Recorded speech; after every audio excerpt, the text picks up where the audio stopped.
Start Network is here. Hold no punches! I'm real revolutionary right now. Support this man, Black Media. He makes sure that our stories are told. Thank you for being the voice of Black America, Roland. Stay black. I love y'all. All momentum we have now, we have to keep this going. The video looks phenomenal. See, this difference between Black Star Network and Black-owned media and something like CNN. You can't be Black-owned media and be scared. It's time to be smart. Bring your eyeballs home. You dig?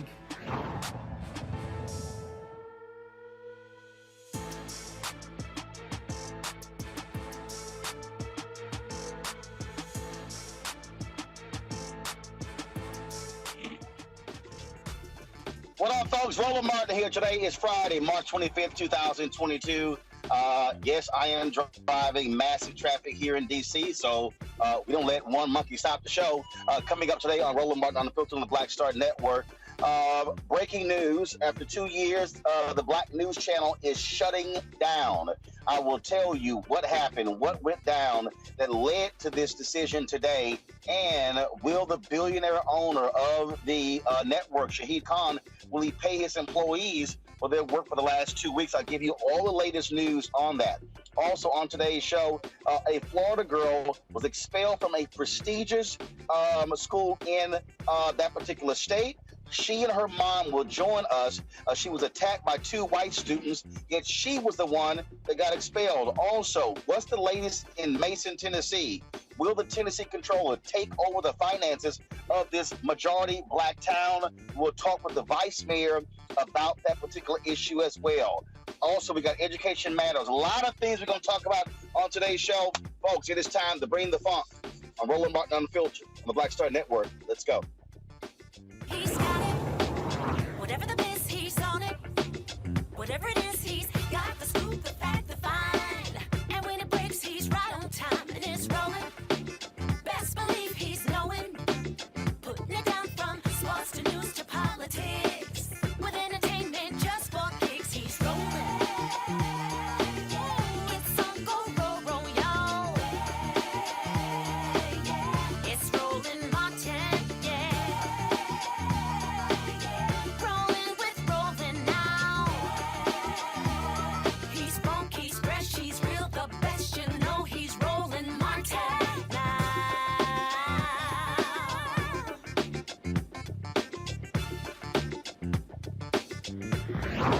Martin. Folks, she is an honor student, an excellent student, a stellar basketball player. So why is Aaliyah Perry expelled from the Montverde Academy in Florida? Folks, this is an exclusive story. She got into a confrontation with 2 white students. The white students came at her first. Why are they still there? And she has been suspended. This story has captured the attention of lots of folks. There also is a video of the incident. Yet, why are we not actually seeing that particular video? Joining us right now is Aaliyah. She joins us right now along with her mother, Angelia Alexander from Winter Garden, Florida. Glad to have both of you here for this exclusive interview. So, Aaliyah, okay, walk people through exactly what happened to you. When did this happen? What were the circumstances around you being attacked by these 2 white students? So it started on a Tuesday. And, you know, me and a couple of friends were just sitting around talking in the student center. And let me remind you, it's packed. It's a bunch of games going on, lots of people talking and stuff. And I was talking to a kid across the student center. And we were talking about TikTok, yada, yada, yada. And another boy, he's like, why you gotta be so loud? And mind you, the student center is packed with at least 50 kids. So, like, and it's a free period, like, I could talk however I want to talk. Like it's not like I was screaming where everybody could hear me, but I was getting his attention. And you know, he comes over here and he's just like, "Yo, shut the f up! Why you gotta be so loud? There's no reason for you to be all loud and stuff." And you know, I'm saying, go away, just go away. I'm not talking to you. Don't interfere. I'm not talking to you. Go about your business. Now you said this is on a Tuesday, but again, what month was it? What month? It was this month, March. Got it. Okay, so it's very recent what took place. Go ahead. Yes, and so he comes over and, you know, he's just telling me to shut the F up, be quiet. Nobody's like, why do you have to be so loud? I'm like, nobody's talking to you. You can go about your business. And then, you know, a girl that was sitting at the table with them, I guess, I don't know what made her get in her feelings. I don't know what made her upset, because literally nothing that I did had anything to do with her. And then she starts calling me B words, N words, all this, and that. And so I get up and I go to her. I'm like, yo, what's the problem? And she's like, why the F do you have to be so loud? And let me remind you, when I walked up to her, I gave her arm's distance to where, we could have a conversation. Like, there's nothing wrong with that. And she steps in my space. Like, her head is on my chin. Like, that's how close she was. And so I'm like, back up. And like, they make it seem like I pushed her. Like, I pushed her aggressively. I was like, no, she was in my space. Her head was touching my chin. I said, back up. And so then, as I like turn to my friend, I'm like walking towards my friend. She comes and she pushes me on my side. So then I automatically turn and I push her back. Then both of those pushes, like her push and my push, were both aggressive. Not aggressive for any fall though. Any of us to fall, hit our heads, none of that. Like, no one fell, no punches, no nothing. Later, I was called to the office where I sat there. I had to give my story, and then I was later told to go home. Well, I was told to go get my father, and he came, and then, one of the phones was brought in, and, one of the deans came into the office and was like, because there's 4 deans, and one of the deans came into the other dean's office and was like, hey, I need to see that phone on there. And as I was exiting, I was like, if this is yada yada's phone, it has everything you need to see. Come back the next day for the video, it's wiped, it's gone. Apparently she doesn't have it, nobody has it. Even though it was shared on social media, nobody has it now. And she also received hours for having that video, so who knows? So on Wednesday, I come and I have to go to a discipline committee at 12 o'clock. And so I'm sitting there, I asked for a snack. I asked one of the deans for a snack, and he tells me no.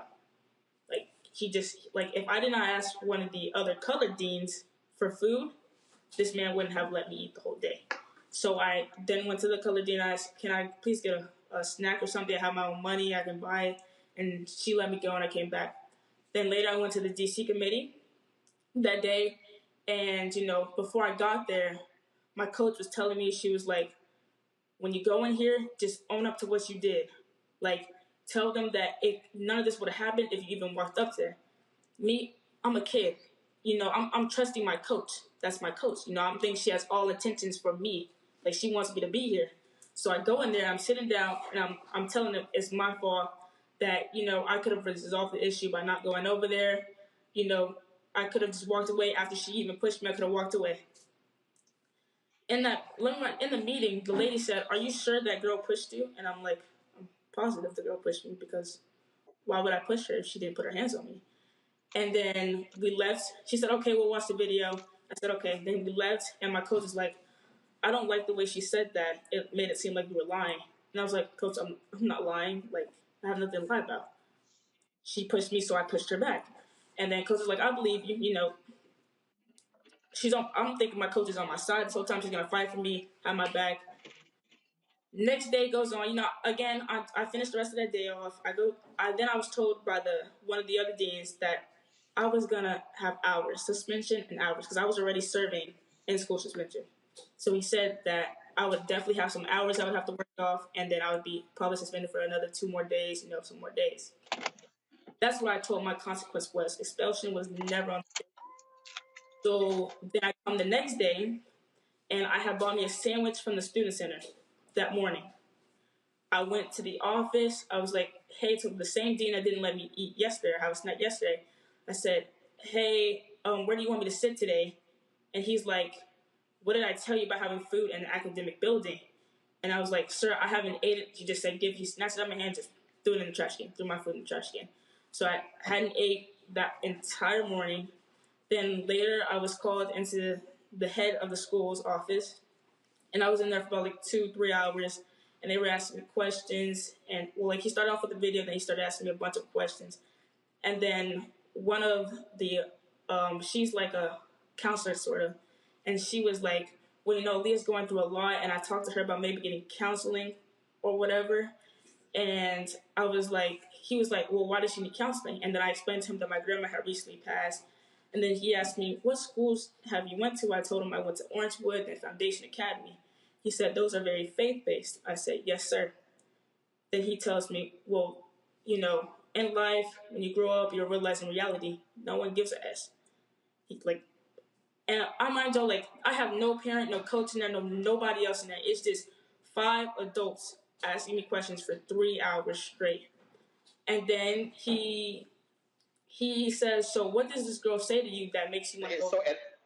So at any point, did they call you, Angelina? Did they call Aaliyah? Did they call your father? So why are they having conversations with you about this? And you, as a parent, you're not involved in any way in these conversations. Right. I never got a call. When it first happened, my daughter, what she did was she hit me a text. She said, "Mom, I'm in trouble." So as a mom, I'm like, "Oh my God, what happened?" So she was like, I pushed the girl. So I'm like, okay. So then I had to call the school and say, hey, listen, let me see this video of my child pushing another child, because she's not aggressive like that. I mean, I teach her to stand her ground, but not to start things. So when I go into the office, I see the video, and all I see is my daughter sitting down, and she get up and just run and push the kid. I'm like, well, the video's skipping. And he's like, oh, well, we've been having IT issues. So I'm like, well, if the video's skipping, that's not accurate. We can't go off that video. So that was it. No call, no email. The only email I got was a Friday of spring break, 3:30 p.m. saying, we have expelled your child.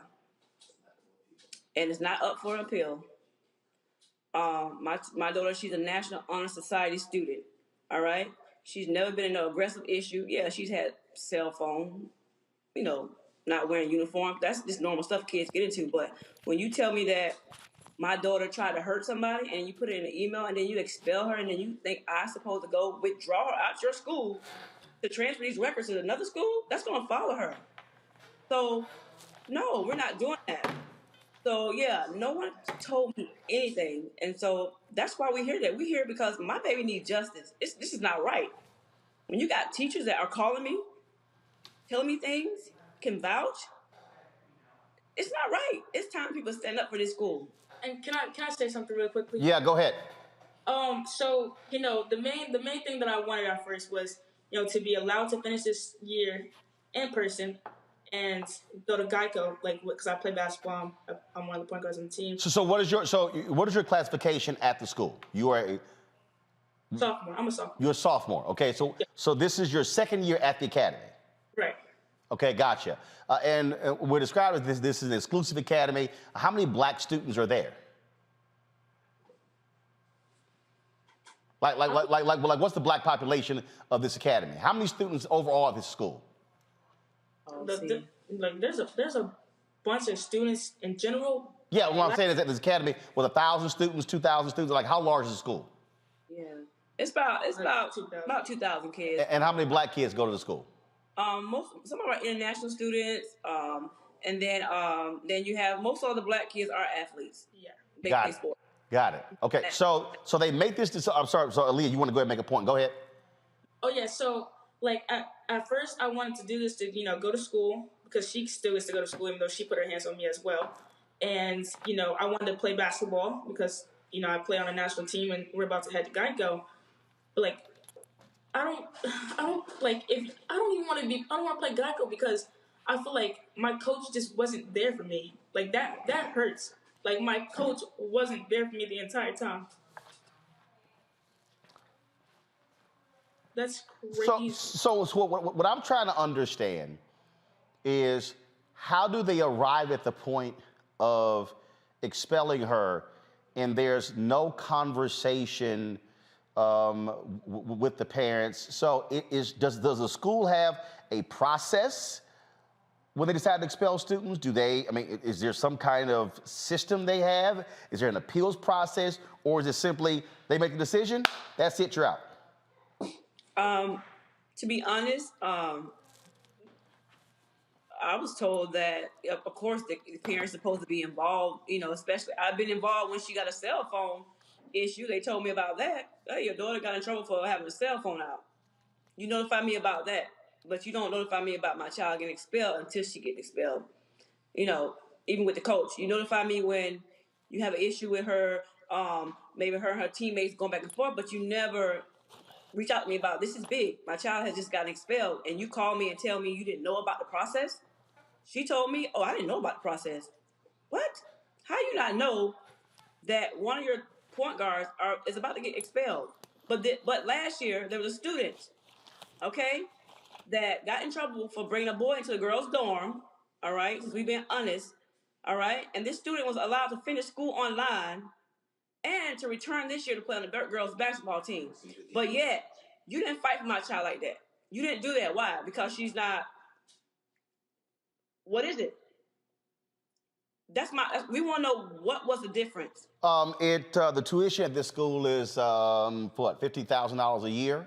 For boarders, she's a day student, so we pay 19 a year. This is the statement that they provided to us. Go ahead and pull it up, Yes. folks. It is the practice of the academy not to discuss student discipline matters, which they treat confidentially. They are noting the business of releasing disparaging information about minors. The academy realizes that she is an adolescent girl who is still maturing, learning from her mistakes and impulsive behavior. Therefore, I cannot provide you with greater detail. However, the academy holds students to a high standard, particularly student athletes. As a private school, the rules are strict and the standard is set high. The academy does not tolerate behavior at school that is intimidating, threatening, or abusive. The safety and security of the student community is always a high priority. I can advise you that state several facts which are simply not true. The other student's father is not and has never been employed by the school. No students were told to delete videos. In fact, we are in possession of several student videos. In addition to videos, the school administration also spoke to numerous witnesses who saw the unprovoked attack, which was not defensive in nature. Finally, I would add that a student's entire disciplinary history is always taken into consideration when disciplinary consequences are determined. To say that she had no prior disciplinary history would also be false. The student's family is pushing a false narrative in an attempt to portray the student in a more sympathetic light. We understand that her parents are disappointed with the disciplinary decision, but the academy stands firm in its resolve to hold students accountable and make sure all students feel safe on campus. That is Lori W. Smith, the attorney for Montverde Academy. Your response to that, and also have you and Jalea, have y'all hired an attorney in this case? We did. We hired an attorney, and if that's so true, why are you telling me to get off social media and they will negotiate? We're not negotiating the fact that what happened. If my child has to walk away with expulsion by telling the truth, she just will. But we're not going to go along with the lies to make you guys look good. It's not going to happen. So I asked my daughter, I said, Leah, what do you want to do? Do you want to just negotiate with them, act like all this stuff is not true? Or do you want to keep telling the truth and pray that the truth will be the light? My child said, Mom, let's the truth, because this is going to help the next child, the next child, the next child not go through what she went through. So Geico's out the window. We don't care. We care about the truth in this situation. What is your next step? Our next step is we're going to keep protesting until we get this video, the full truth of what happened. You're only showing one side, and you're telling students not to talk. I mean, like, all this is happening, and the sad thing about it is I have parents calling me, I have teachers calling me, all right, who's telling me your daughter is 100% right. She's not telling the story, but I know she's telling the truth because my child, I teach her to tell the truth, no matter what the consequences are. So we're going to keep fighting, and to be honest, they don't deserve my child to finish school there. You know, for what? You treat her like she was nothing, garbage. Like you just threw her away. She used to get up every morning and go to work at that school. Then she went to class. Then she went to practice. She didn't get home till late nights. And this how you do her. But yet you did have a fight 2 weeks ago in front of the school. fist fighting. A fist fight. You had. I got a teacher that's willing to. And you had a fist fight. I have a message sent by a child, like a kid who was literally witnessing it. And you didn't expel those kids. Right. But we are supposed to be quiet. Listen, y'all just be quiet, you know. Shut up. Get me off social media. Get us off social media, and we'll negotiate. That's not how it go. Because my child still got to live with this. It's not right. We're not, no. So all the threatening about, oh, they're gonna do this and gonna press charges. Your child was 18 years old. My child is a sophomore. She's 16. She's a minor. And something else I want to just add on to this is in that email he said I've had behavior issues. I've gotten in trouble for my cell phone and a polo. Please tell me what behavior issues that is. What? My polo and a cell phone? You have to be kidding me. And you know what? I'm gonna read this message just because I feel like it's important. It plays a big role in this. So this girl, she doesn't know me. She's in one of my classes. We never speak to each other. You know, we did a protest earlier this morning, and this is the message she sent me. She says, "Hey, I just want to let you know that I support you. What you did today was very impactful. Don't be scared to stand up for yourself. I have been going to the school for a while, and no one has ever done what you did. Everyone is too scared to speak up, and you are very brave. Don't listen to what anyone says. There has been many fights at this school, and no one has ever gotten kicked out. So you're 100% correct with this. Everything that was on those posters are correct." It's true. It's there. And they can say, oh, well, you know, you're making the academy look bad. No, the racism there. Discrimination is there. They done hit it for so long. The kids they're quiet. Those kids come to my house every weekend. We talk personally. So it's there, but they're afraid to speak out. But my child gonna speak out. Because once again, it's gonna save the next child and the next child from going through what she went through. So no, we won't bend. All right. Aaliyah, Angelia, I appreciate both of you joining us to share your story. Certainly keep us abreast what happens next in this case. Thank you. I appreciate it. Thanks a lot. Folks, let's now turn to a story we told you about a week ago. That is the attempt by the Tennessee Comptroller to take over Mason, Tennessee. The comptroller of the state complained about the finances, the controls there in Mason, Tennessee, and he demanded that city officials give up their charter. They chose not to do so. The question is he still going to take over their finances? Again, this is an issue a lot of people have been talking about. Mason, Tennessee is a majority black town. And then this is obviously of great concern to many folks, not only because Ford announced they're building a massive facility that's going to bring thousands and thousands of jobs and millions of dollars to the state and to the region, and they're not far at all from Mason. And so let's talk about this here with the vice mayor. We had her on the show last week. She returns to chat with us, and certainly glad to have you back on the show, Vice Mayor. So where do we stand now? Has the control, so the city, as you were on last week, the city made clear that they were not going to give up their charter and allow the county to control the city. What's happening now? Does he have control of your city's finances? As of right now, that it only supposed to go in effect on the 28th, which will be Monday. They supposed to come in and take over our finances. But they did come down today, the comptrollers did, to look at our numbers to see if what we were saying or what our finance team was telling them that was true. The numbers that we presented to them when we went up to meet with them. So that is what we actually waiting to see, if they're going to accept the numbers. Is he going to make the change, or is things going to stay the same?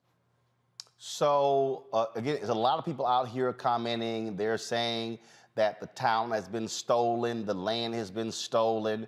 The reality is, y'all are the duly elected representatives of Mason, Tennessee.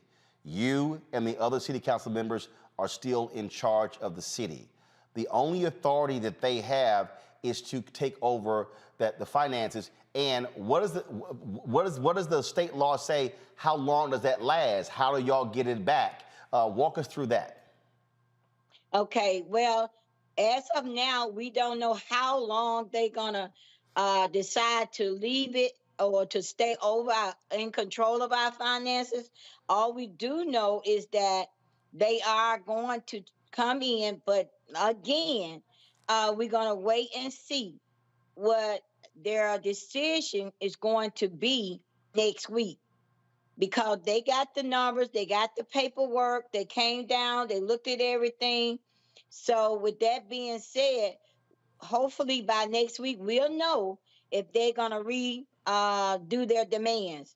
And as of right now, they don't have control. And I want to let everybody know that we still have the mayor, we still have our officials. We did give up our charter, so they're not in control of the city, but they're just in control of the finances as of right now. So Jason Mumpower is the Tennessee controller, and y'all will know by Monday if they are going to take control of the city's finances. And what that means is that, I think, what is it? Any expenditure over $100, they have to approve? Right. Anything that any of our bills, of course, all of them are over $100. So we will have to wait till they approve it before we can even pay them. And they could be paid late because they may not get them back to us in time. And also we still can't apply for any grants unless they approve for us to apply for grants. Gotcha. All right then. Anything else, Vice Mayor Rivers, that we should know about what's happening there in Mason, Tennessee? What do you also want the public to be doing to assist you and the other city council members? Well, we just want you to keep making noise, keep letting people know, keep supporting us, and just spread the word that we're fighting. We're gonna fight to try to keep them from doing us in worse than they already are, because where they are and the demands that he has made on our finances can cause us to go into default with our bills. Because as we stand as of today, we are not behind on any of our bills. We're not in default on anything, our bonds, nothing. So with the control over our finances that he's trying to take, there's a possibility, because all he has to say, well, I'm not going to let you pay that bill right now. And if he make that decision, then we would go in default with everybody that we have contracts with, or we doing business with, or if we need a part for our fire department truck or our water department, we have to wait till he say that we can do it. All right then. Vice Mayor Virginia Rivers, Mason, Tennessee, we sure appreciate it. Thanks a lot. Thank you. All right, want to bring up my panel right now. Glad to have them with us. Killa Bethea, communications strategist. She joins us on the panel. Michael Imhotep, host of the African History Network. He joins us as well. Also, Chris Metzler, attorney. I see Chris there as well. Matt Manning also is joining us as well. Matt Manning, civil rights attorney as well. And so have all of them. But first of all, let me just throw this out, which I'm trying to quite understand, and y'all can talk about the first story, even the second one. This is one of those things that we talked about with the Vice Mayor last week, and that is, Matt, they're saying the issues they keep talking about took place long before they took over. And a lot of people, I keep people saying, oh, this sounds like Black Wall Street. Well, calm down. That's not what this sounds like. But it is important to be asking, wait a minute, it's like you're the controller. Why are you taking this harsh of a stance all of a sudden? Particularly when the issues that undergird the Tennessee comptroller coming in started years ago and under all white people who are in control. So the first question is, why are you choosing to do it now? And the answer is that Ford is building a big plant that's going to go right through Mason, and the infrastructure there is going to give Mason a lot of money. So the question I have is, how is Tennessee trying to usurp this, and how are they going to benefit from it? Obviously, there's going to be millions of dollars. The article that I read indicates about $5.6 million in investment from Ford. So my question is, how is Tennessee trying to steal this money from the residents of Mason, and what exactly are they going to do with that? Because it's very obvious that they sat on their hands for a long time and allowed the mismanagement until it became a potential gold mine, and now they're trying to get that money. And Kelly, the folks at Ford, they've weighed in. They've said they're concerned with what's going on here.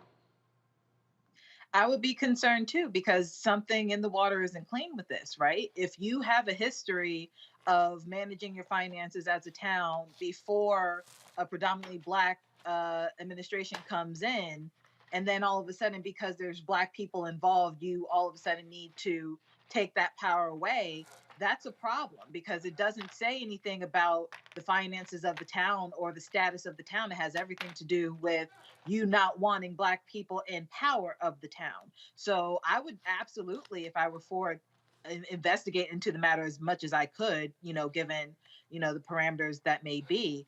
But it something fishy is certainly going on. At least that's what it looks like here. Michael, this is not shocking. What I mean by that is we've seen these things happen before. In terms of where you have state takeovers, I'm familiar. I'm from Texas, where you had school district that was in Texas. Wilmer Hutchins, a black school district outside of Dallas. The North Forest Independent School District, black school district. You had major financial issues, board drama, corruption, all kind of stuff, and the state took over those school districts. So we have seen it, and a lot of the same things we're hearing in Mason, Tennessee, we heard then as well. This is a town that's barely, not even 2,000 people.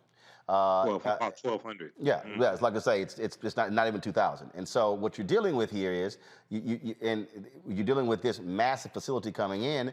There's going to be a financial windfall, and so the vice mayor last week she made it clear. She's like, "Hey, we want to be able to run our city, but we're trying to clean up the mess of the previous leadership that was all white."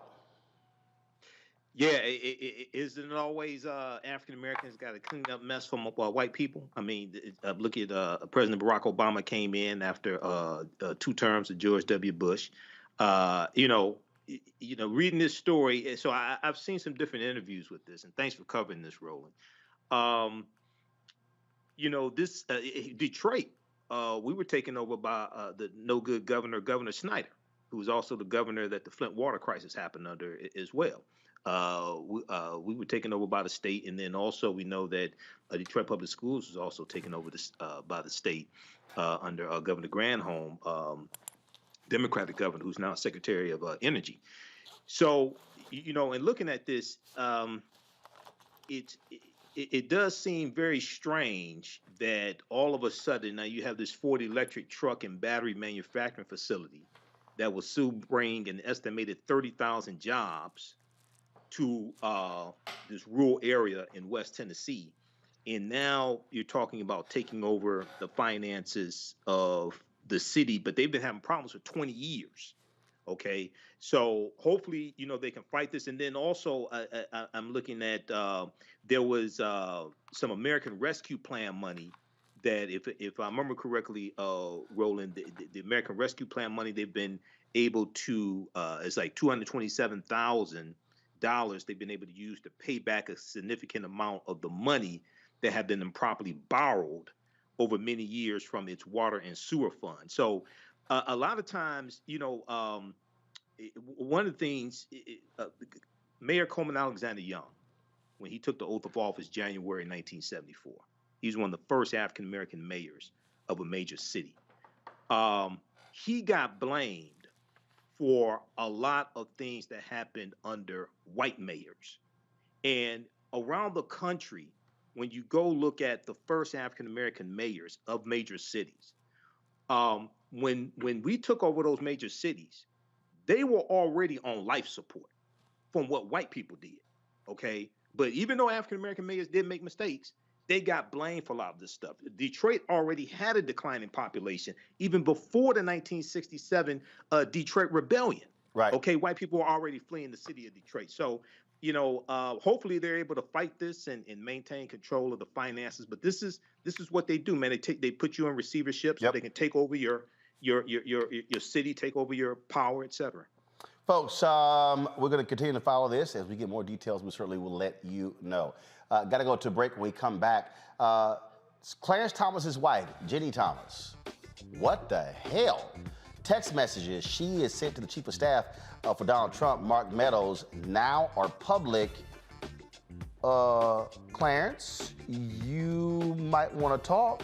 I know you never like to talk on the Supreme Court, but yeah, you might want to have a few words so we can discuss what the hell are you doing? Yeah, we're going to break it down. You're watching Roland Martin Unfiltered right here on the Black Star Network.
Did you ever want to do a soap opera? I did it before, Another World. I did it years ago.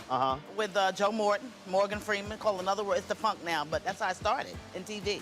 My first job. My very first TV job. Joe Morton and Morgan Freeman were on a soap opera? Together. Yes, Wow. I know. Oh, I loved it. I played a prostitute. I was real raw. My name was Lily Mason. I was a hoe on Tuesday, and then I owned the town 2 weeks later. That's how they do you. Right, that's how soap opera. You evolve, yeah. Right. So now I'm on this, but I'm rich right from Jump Street. So I'm loving it.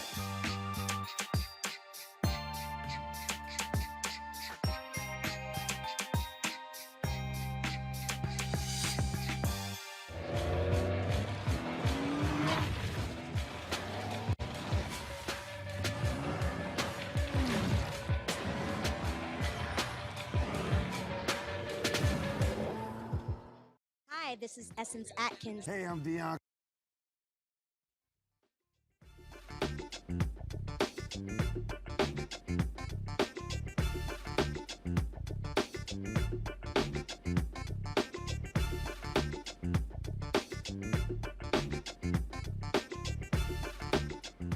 Jenny Thomas, the wife of Supreme Court Justice Clarence Thomas, is putting him in quite an ethical position.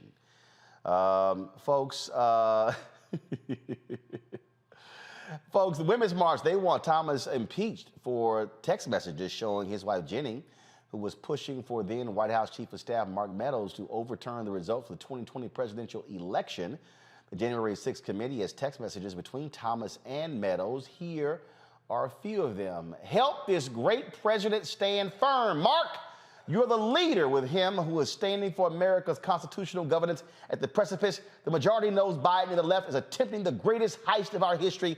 That was sent on November 10th, 2020. Next one, please. Sounds like Sydney and her team are getting inundated with evidence of fraud. Make a plan, release the Kraken, and save us from the left taking America down. November 19th, 2020. Next. All right. I can't see Americans swallowing the obvious fraud. Just going with one more thing with no freaking consequences. The whole coup and now this. We just came to people wanting Biden to be anointed. Many of us can't continue the GOP charade. November 24th, 2020. We're living through what feels like the end of America. Most of us are disgusted with the vice president and are in a listening mode to see where to fight with our teams. Those who attack the Capitol are not representative of our great teams of patriots for DJT. Amazing times, the end of liberty. That was January 21st, 2021. Now, folks, here's the issue. Remember when Donald Trump sued and the case went to the Supreme Court? And they ruled 8-1 that Donald Trump did not have the authority to withhold his notes because he did not have the executive privilege. Only the sitting president can actually invoke that. Who was the one person who voted against? It was Clarence Thomas. Joining us right now, Dr. Christopher Mettler, a constitutional law professor from New York. Also, Dr. Patricia Broussard, professor of law, Florida A&M University College of Law, who joins us from Orlando, Florida. Glad to have both of you here. I want to start with you, Chris. Look, you're a conservative. You're a Republican. It's all good. But what do you make of the text messages and the level of involvement of Ginni Thomas, husband, Supreme Court Justice, and again, the case I just cited, 8-1, he was the one when it came to revealing that information? Well, what I make of it, let me start off by saying what I make of it is, remember one of the questions they asked Judge Brown Jackson, would she recuse herself from the Harvard affirmative action case? And she said yes. I want to know why Republicans have not been asking Clarence Thomas about his failure to recuse. Here, look, first of all, these are only some of the text messages. We know what we got from Mark Meadows, and then he stopped cooperating. Justice Department, of course, can get it on their own. But here's the thing. He had an obligation to a moral obligation, because obviously the court says it's up to them if they want to recuse or not. He had a moral obligation to recuse. Ginni Thomas and her role in conservative Republican nuts politics has been known for quite a while. It's just that in this case, there is the evidence that has come out. And he voted against it largely because, guess what? He didn't want Ginni's notes to be revealed. That's the only rationale for him being the only one voting against it. What this says is that the courts have to get serious about policing themselves. You know, it was John Roberts who said, well, let them police themselves. They're not even subject to the standards of other federal justices as it relates to recusal. And for the Republican Party, this is, again, yet another shame. Patricia, on that particular point that Chris makes, you have standards in place for members of Congress, for the executive branch. But this notion that the Supreme Court do whatever the hell they want to do, that's crazy. Well, yes and no. Yes and no to the extent that each branch of government is responsible for creating those rules and laws for themselves. It's part of how our Constitution was drawn up. It's just that the Supreme Court hasn't quite gotten around to it yet. They haven't gotten around to writing the rules to properly patrol themselves. But notwithstanding the fact that there aren't rules, they aren't subject to the same rules as the other federal courts, there's some common sense that comes into play here, right? And I also wanted to say, look, who's Brett Kavanaugh's wife? You don't know. What's her name? What's her sign? Who's Alito's wife? Does Sotomayor have a boo? You don't know. Because you're not supposed to know. These people are supposed to float in the background. Is it possibly paternalistic? Yes, but there's a purpose behind it. If you cannot depend on the credibility and the ethics of the court, then 1/3 of your republic is in the tubes. And so we shouldn't even know anything about Ginni Thomas. But as Chris said, we know too much about her. She's a nut job from way back when. All you need to know, two things you need to know about her to understand who and what she is. She supported Ted Cruz for president until Trump got it. That's the first thing you have to know about her. The second thing is she left a message on Anita Hill's phone. So that tells you everything. She left that woman a message saying, you need to apologize to my husband. So this is the level of crazy that we're dealing with. Notwithstanding that, there is an obligation, a moral obligation, and just integrity on the part of Clarence Thomas to say, I recuse myself from this case.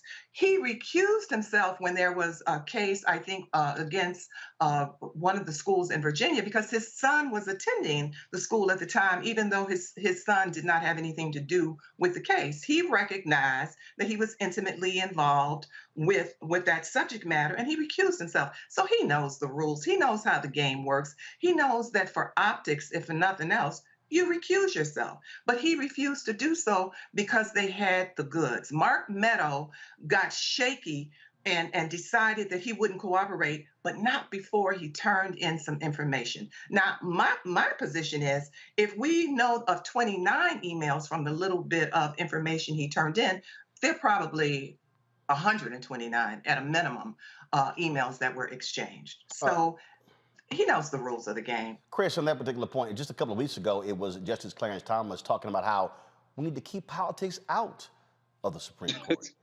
You're sleeping with politics. Yeah, and as it relates to Ginny, from the very beginning, she is a daughter of the Republican Party in Virginia. And frankly, without Ginny, Clarence wouldn't be on the court. Let's be clear about the kind of power she wields in Republican politics. And so, yes, we know too much about her. We know what she does. This just brought it to life with actual text messages. But, you know, he does know better. But as it relates to Ginny, apparently he chooses to ignore it.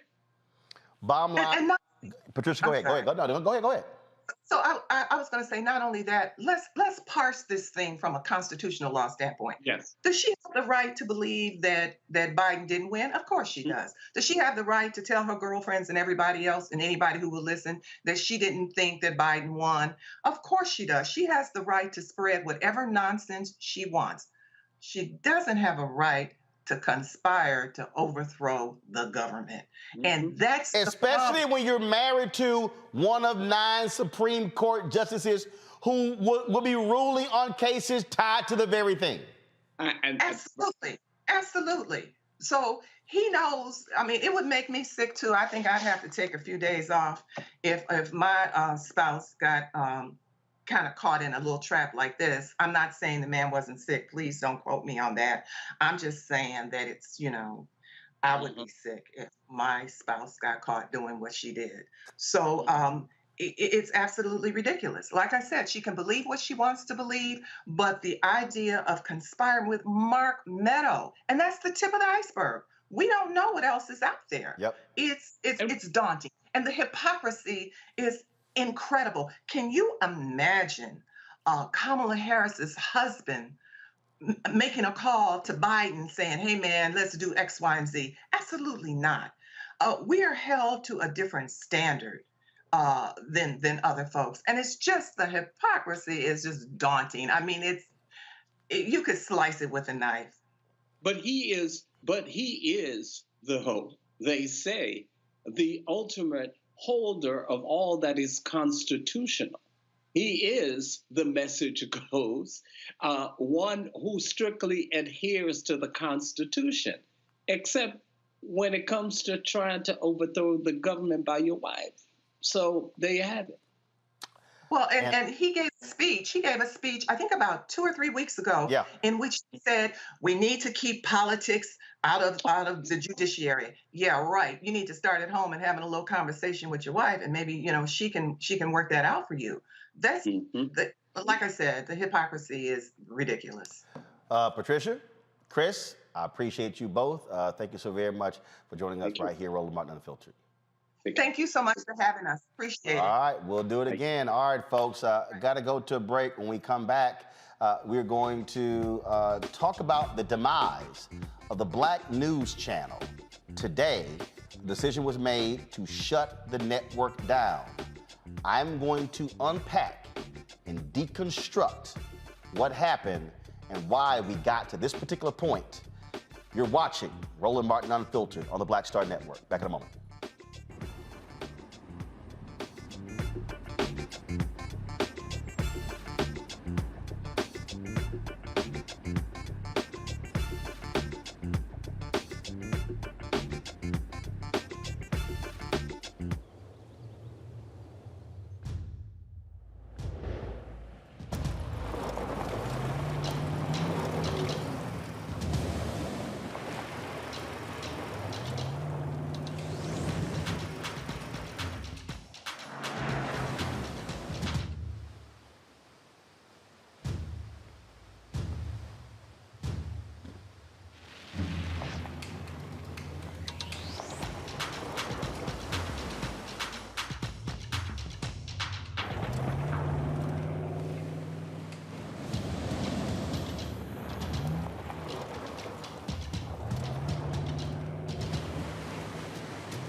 Hey fam, Patrol Grooming is a black-owned men's grooming company that delivers on this promise every day to men everywhere.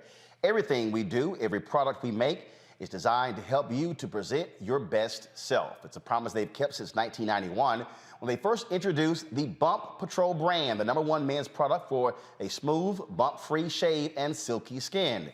Millions of customers count on their exceptional skincare products, which can be found at more than 30,000 retail stores in more than 50 countries around the world. Now you can have exceptional beard and skincare products that are as unique as you. Fellas, as we prepare to head back out into the world as COVID restrictions are being lifted, it's time to get our groove back. You can visit patrolgrooming.com to order a Patrol Grooming box and do this. Use the discount code #Roland30. That's #ROLAND30 for a 30% discount at the checkout. We appreciate Patrol Grooming being a partner with us here at Roland Martin Unfiltered and the Black Star Network. On the next A Balanced Life, as we grind down to the end of another long winter, it's easy to slip out of balance and into the foggy doldrums. On the next A Balanced Life, ways to push through the gray days until the warm days of spring arrive. Join me, Dr. Jackie, on A Balanced Life on Black Star Network.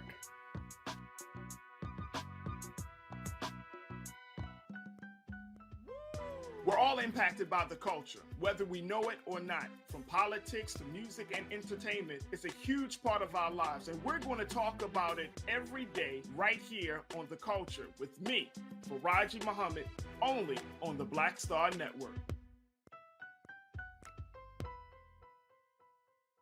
Now, did you ever want to do a soap opera? I did it before on Another World. I did it years ago with Joe Morton, Morgan Freeman, called Another World. It's the funk now, but that's how I started in TV. My first job. My very first TV job. Joe Morton and Morgan Freeman were on a soap opera? Together. Yes, I know. Oh, I loved it. I played a prostitute. I was real raw. My name was Lily Mason. I was a hoe on Tuesday and I owned the town 2 weeks later. That's how they do you. Right, that's how soap opera. You evolve. Yeah. Right. So now I'm on this, but I'm rich right from Jump Street. So I'm loving it.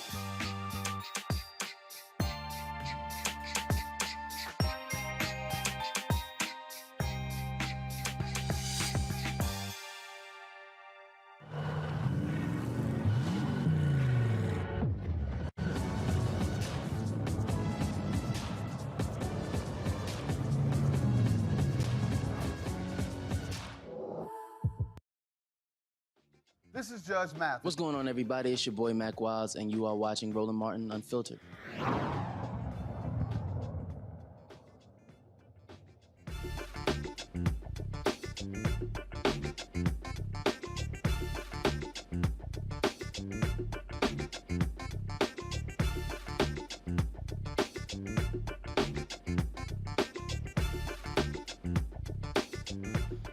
All right, folks, news came down today that the Black News Channel, the Black Targeted Cable Network that was launched a couple of years ago, is shutting down. They aired their last newscast on last night. Now, knew this thing was coming because this email was sent out yesterday to all the staff with regards to pay. So pull up the email showing the pay, please. Thank you. Pull it up. Thank you. Pull it up. That email went out. BNC staff, the March 25th payroll deposit will be delayed. We sincerely apologize for any inconvenience this may cause. We are actively working to resolve this matter quickly and will advise you with an update as soon as possible. Thank you for your understanding. I got the email yesterday. A number of people were calling, people were texting, they were sending all kinds of different comments. And I said to different people, I said, I want to help y'all out. This sounds to me like you're about to get shut down.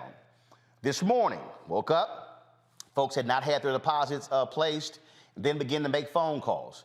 And then I reached out to the CEO of the network, let him know that I was going to be posting something, posting that note on social media.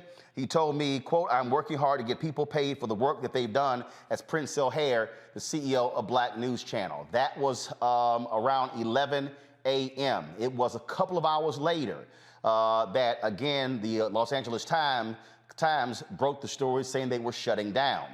Then around 3 p.m. or so, Prince O'Hare sent this letter to the entire staff announcing the shutdown of the network. So this is what he wrote. A little more than 2 years ago, the lights on BNC's cameras flipped on for the first time. Despite the challenges of a global pandemic, we launched a groundbreaking mission to inject positive change into a news landscape that, for far too long, had underserved and overlooked Black and brown people. During the past few months, we have endured very painful workforce reductions at all levels of the network as we work to achieve our financial goal of a break-even business. This has forced all of you to do more with less, and your contributions have been remarkable. Unfortunately, due to challenging market conditions and global financial pressures, we've been unable to meet our financial goals, and the timeline afforded to us has run out. It's with a broken heart that I am letting you all know that, effective immediately, BNC will cease live production and file for bankruptcy. We're sad and disappointed by this reality and recognize the stress that this puts on you and your families. With the nation on the verge of a social justice reckoning not seen in this country since the civil rights era, we've been hard at work building our presence in the marketplace with unprecedented speed. Through a continuous run of distribution agreements on both linear and streaming platforms, BNC's accessibility has grown to reach more than 250 million touch points. Since rebranding and relaunching the network a year ago, we have developed a 17-hour daily block of live programming and a lineup of shows that are outstanding.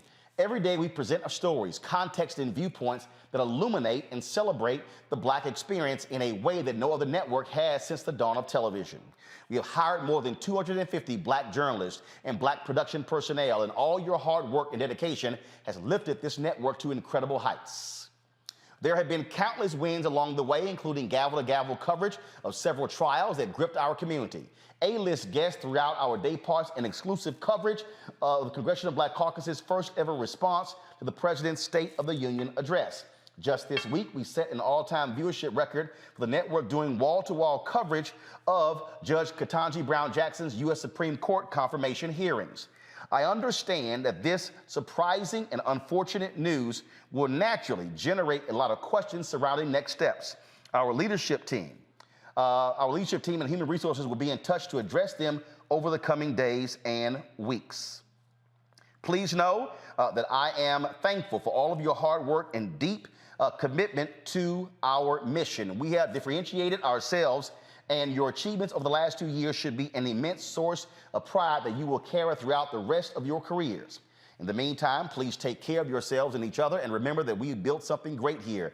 BNC, or something very close to it, will surely return at some point because the world needs it, and all of you have proven it can be done. Sincerely, Prince O'Hare. All right, folks, so let me unpack this so you can understand what went on here. BNC actually launched. They made the announcement in 2019. Former Congressman J.C. Watts, it was his vision to launch a Black news cable network. He had been trying to do this for more than a decade. And he and I communicated in March of 2018 because I asked him what was the state of it, and he said that investors were going through the process of vetting their financials, and then it was later that year, probably around December, when they actually began to close on it, and then they announced they were going to be launching. They kept having the date pushed back and pushed back. They didn't launch until really February 2020.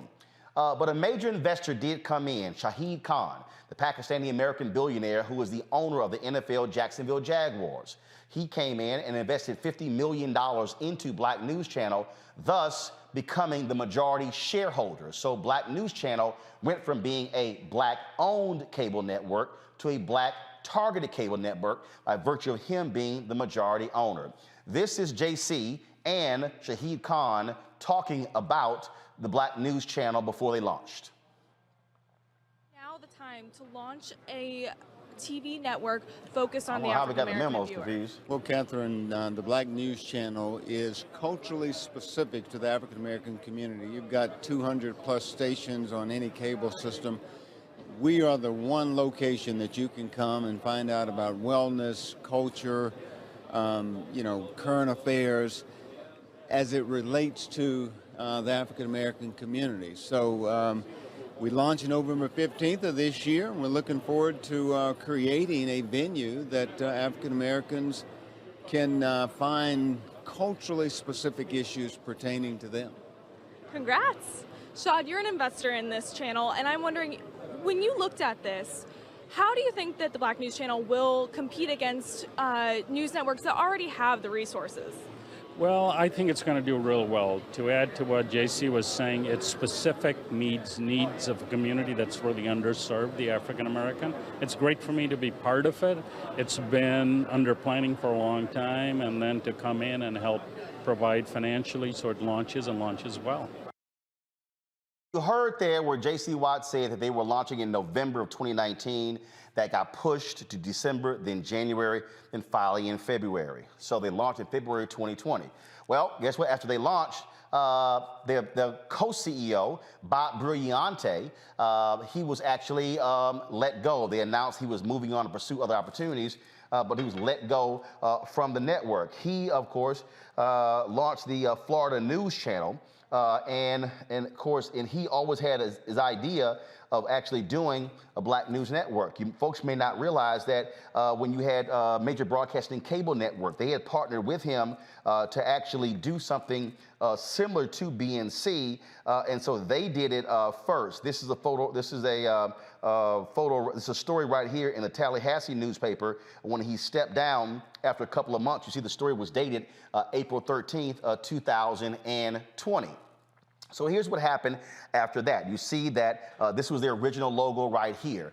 Then they brought in Prince O'Hare, longtime television news executive. He eventually became the CEO, and he led a massive rebranding of the network. You see that logo that's right behind him? That was their new branding. They changed their whole slogan to Truth, and they went through all of these different changes, and then they went on this huge hiring spree, hiring a number of people. You heard in the letter he wrote, they referenced the 250 Black journalists and production folks that they hired. Here was the fundamental problem with Black News Channel, because people have been asking me this question: why did this fail? Why is it didn't succeed? What's going on? What's the whole deal here? The reality is this here. It was the absolute worst time to launch a cable network. Why? Because the world had been changing. The cord cutting came in. People began to get rid of cable. And then they began to go towards online. I told J.C. Watts directly, don't launch a linear network. Launch it as a digital network. I said, why? More cost effective, you can grow it faster and larger, and you're not gonna be able to spend as much money. Now, why does that matter? Now, a lot of people out there are saying, this ain't right. I mean, this man is a billionaire, he got the money. Y'all, folk who are billionaires ain't in the business of losing money. That ain't what they do. They see what's going on. If you don't see the profit potential, I'm cutting ties. My understanding, for the last 3 months, he's been struggling and not wanting to fund what's been going on. You read the letter where they had the layoffs in December. Those were not enough layoffs. They were burning too much cash. So the first mistake they made was launching a linear network. Now, I need y'all to understand the cable business. You know, the cable business, how it has always worked, you get paid for subscribers. So if you're in 51 million homes, you negotiate the deal where you get 2 cents, 3 cents, 5 cents, a dime, a quarter. You look at $1. The most expensive folks in terms of on cable networks have long been ESPN, Fox News, because the amount of money they get per cable subscriber. So if you have cable television right now, when you look at your bill, you look at how much money in your bill, a significant portion, the largest portion of your bill right now is going to Fox News and ESPN. That's why people start cutting cable. They said cable bills got too high. Spending $100, $150, $200 for cable, they said that's enough. The problem for Black News Channel, they were not getting subscription fees. So they were a 100% ad-supported cable network. Well, folks, that subscription fee is a revenue line. That means that you're airing on the network hoping folks are watching. You need to have high numbers so you can actually get advertising. When you don't have high numbers in cable, you get what is called bottom of the barrel advertising, which is direct marketing. What's direct marketing? That's when you're sitting, seeing those commercials with a 1-800 number attached to it, and it's Joe Namath doing some kind of insurance pitch, or Jimmy J.J. Walker. That's direct marketing, folks. Those are the commercials that you're seeing. Those commercials, you get money, it's a low amount of money. So those were the majority of the advertisers that were on the network. They were only averaging, a few months ago, 4,000 viewers in an hour. Now, the numbers begin to improve, begin to go up around 10,000 this week because of the confirmation hearings is their best ever numbers. Their best ever numbers. And so, but guess what? It got cut. Now, you're watching and you might be saying, wait a minute, this guy Shahid Khan, he put in $50 million. My goodness, how in the world is it they somehow could not solve this thing and figure it out? Let me unpack that as well, folks. I need y'all to understand the economics. There's a whole bunch of people been tweeting me all day. I don't understand why this couldn't work. I don't know, why couldn't some black celebrities get together and buy it? Why couldn't Byron Allen buy it? Y'all, if a billionaire Shahid Khan cut ties, why in the hell would Byron Allen or somebody else do it? Now, I was told that Byron Allen did offer $30 million to buy the network. Khan did not accept that. He wanted $100 million. Why? He'd already put in $50 million. But even at $30 million, really didn't make any sense because Byron could simply take that money and put 10 or 15 million in his Griot channel and the Griot website, build up their news side, and you don't have to assume all the debt from the Black News Channel. Second thing is, you were not big enough from a marketing standpoint. A lot of people said, I never heard of the Black News Channel. You didn't see billboards and commercial and digital ads. You didn't see a major social media presence. That costs money. So let me tell y'all what went on. Now, I did have some negotiations with them. When Bob Brilliante was co-CEO of the network, they approached me about hosting a show on the Black News Channel. We met here, did a conference call, we met here in D.C. This is a true story, y'all. I've never told this publicly.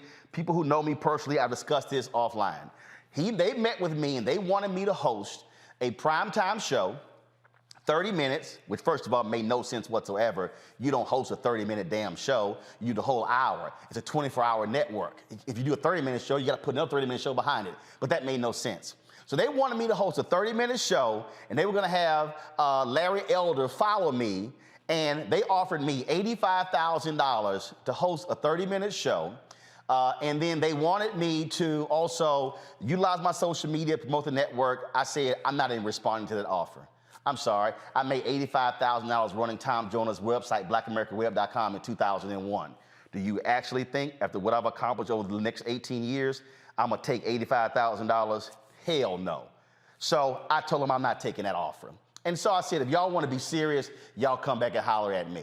So they never did. Princell came in, they never called as well. And I was fine. I told them, we're just fine here at Roland Martin Unfiltered, the Black Star Network. My employees have always gotten paid on time, never been late, not even 1 minute. And we've been in the black since the 14th month we've been in operation, so we're good.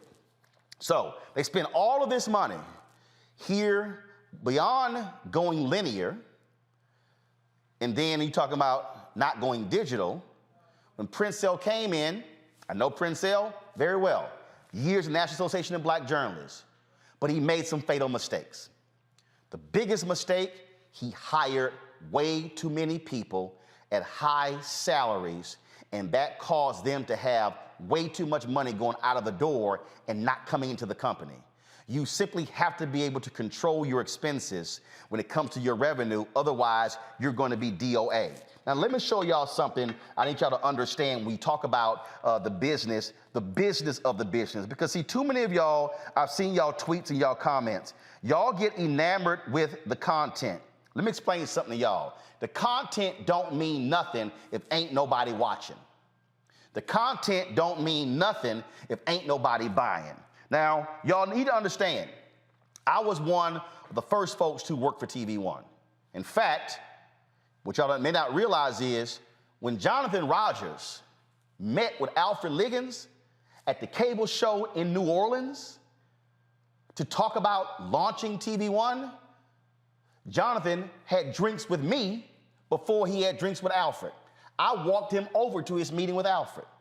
When Jonathan closed the deal to become the first CEO of TV1, I got the phone call. TV1's name hadn't even been decided yet. And Jonathan said, your voice is needed. I'm going to bring you on, but I need some time to do so. So let me explain to y'all something. This is how much Jonathan Rogers had to build TV1 in the first 4 years. $130 million. I'm right here on my iPad. He had $130 million to spend to build TV1 over the first 4 years, okay? $130 million. Now, y'all heard what I said. How much was the investment of Khan? Now, you also had other investors. So probably the total investment for Black News Channel was likely this, $60 million. $60 million. Now, you go, wait a minute, hold up. 60 million? Which means if you got a 5-year plan, bro, this is real simple. The only thing you could spend per year is that, $10 million. That's not what happened. They hired all these people. They had crews all around the country. They brought in a number of high-paid hosts, high-paid executive producers, and I understand why Princell wanted to do that, because you wanted to have a strong look and you wanted to compete. But let me explain something to you, folks. Competing means nothing if you don't exist. You can look good for a short while, but it means nothing if you go out of business. Now, you might ask, well, why does that, have we heard that before? Yep. Y'all ever heard of something called New TV? New Urban Entertainment TV? Yeah, you may not remember that. New Urban Entertainment TV was a Black cable network that came out in the early 2000s. Go to my iPad, please. This is a story from Multi-Channel News. They survived about 3 years. They were really operational for 2 years. You had Dennis Brownlee was the founder. You had Quincy Jones was involved. There was another official who used to be with AT&T. He was involved. They had $15 million when they raised. You know what they did? Launched a news show. They covered Tom Joyner's wedding to Donna Richardson Joyner. Had all this sort of content. Here was the problem. Go back to the article. Here was the problem. They were in only 2 million households. They were spending money. Wasn't nobody watching. Y'all, guess who was one of the investors in New TV? Radio One. That's what led Alfred Liggins to say, hey, we should launch our own network. So what people need to understand is, if you do not get it, you're not getting subscription fees. You're DOA, which means you better control your cost to ensure that you're going to be able to survive. If you do not survive, then you are dead. They simply had too many people. They were doing live shots from different places that made no sense whatsoever. You have to maximize your expenses and maximize your revenue. They had too much money going out of the door, not enough money going in. You can look great, but no advertiser is going to give you money, no real advertiser, if you only have 4,000 people watching. The other thing is they didn't have deep pockets. Let me explain something to y'all. Let me pull this up so y'all can understand.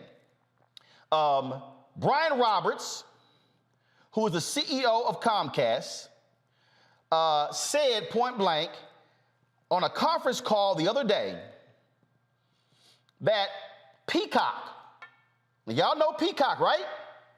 The network that NBC launched. Do y'all know, don't show it yet, but do y'all understand how much money Peacock lost last year? Go to my iPad. Last year, Peacock, the new streaming network of NBC, lost $1.7 billion in 2021. $1.7 billion. Y'all, in the same article, he said, come right here, go back. For 2022, Comcast expects Peacock losses to total about $2.5 billion as its investment in content doubles. Now, you're watching and you're like, whoa, hold up. Y'all lost $1.7 billion last year, and y'all gonna lose $2.5 billion this year? Y'all, they publicly traded. They market cap exceeds $100 billion. They say we can absorb the losses now because what we're actually trying to build towards. Black News Channel had one billionaire who put in 50 million. This is something you need to understand. You cannot keep up with the Joneses. They were trying to do CNN and MSNBC type news. You can't compete against people who are making, in the case of MSNBC, 700 million in profit. CNN is making $1 billion in profit. Fox News is making 1.5 billion in profit. Now, some of y'all are watching me right now, and y'all are sitting here saying, oh, Roland, I feel you, but, you in competition, you hating. No, let me further unpack this for y'all who are watching. My first paid job was at the Houston Defender, Black-owned newspaper. I wrote for the Dallas Weekly, the Dallas Examiner, Black-owned newspaper. I was the managing editor of the Dallas Weekly, Black-owned newspaper. I was managing editor of the Houston Defender, Black-owned newspaper. I was the editor of Tom Joyner's website, blackamericaweb.com, Black-owned website. I was the news editor of Savoy Magazine, run by Vanguard Media, Black-owned magazine. Then later became the executive editor and later general manager of the Chicago Defender, Black-owned newspaper. I produced an election special for a major broadcasting cable network, Black-owned. 13 years at TV One, Black-owned. 11 years, Tom Joyner Morning Show, Black-owned. I'm trying to explain to you the business of the business.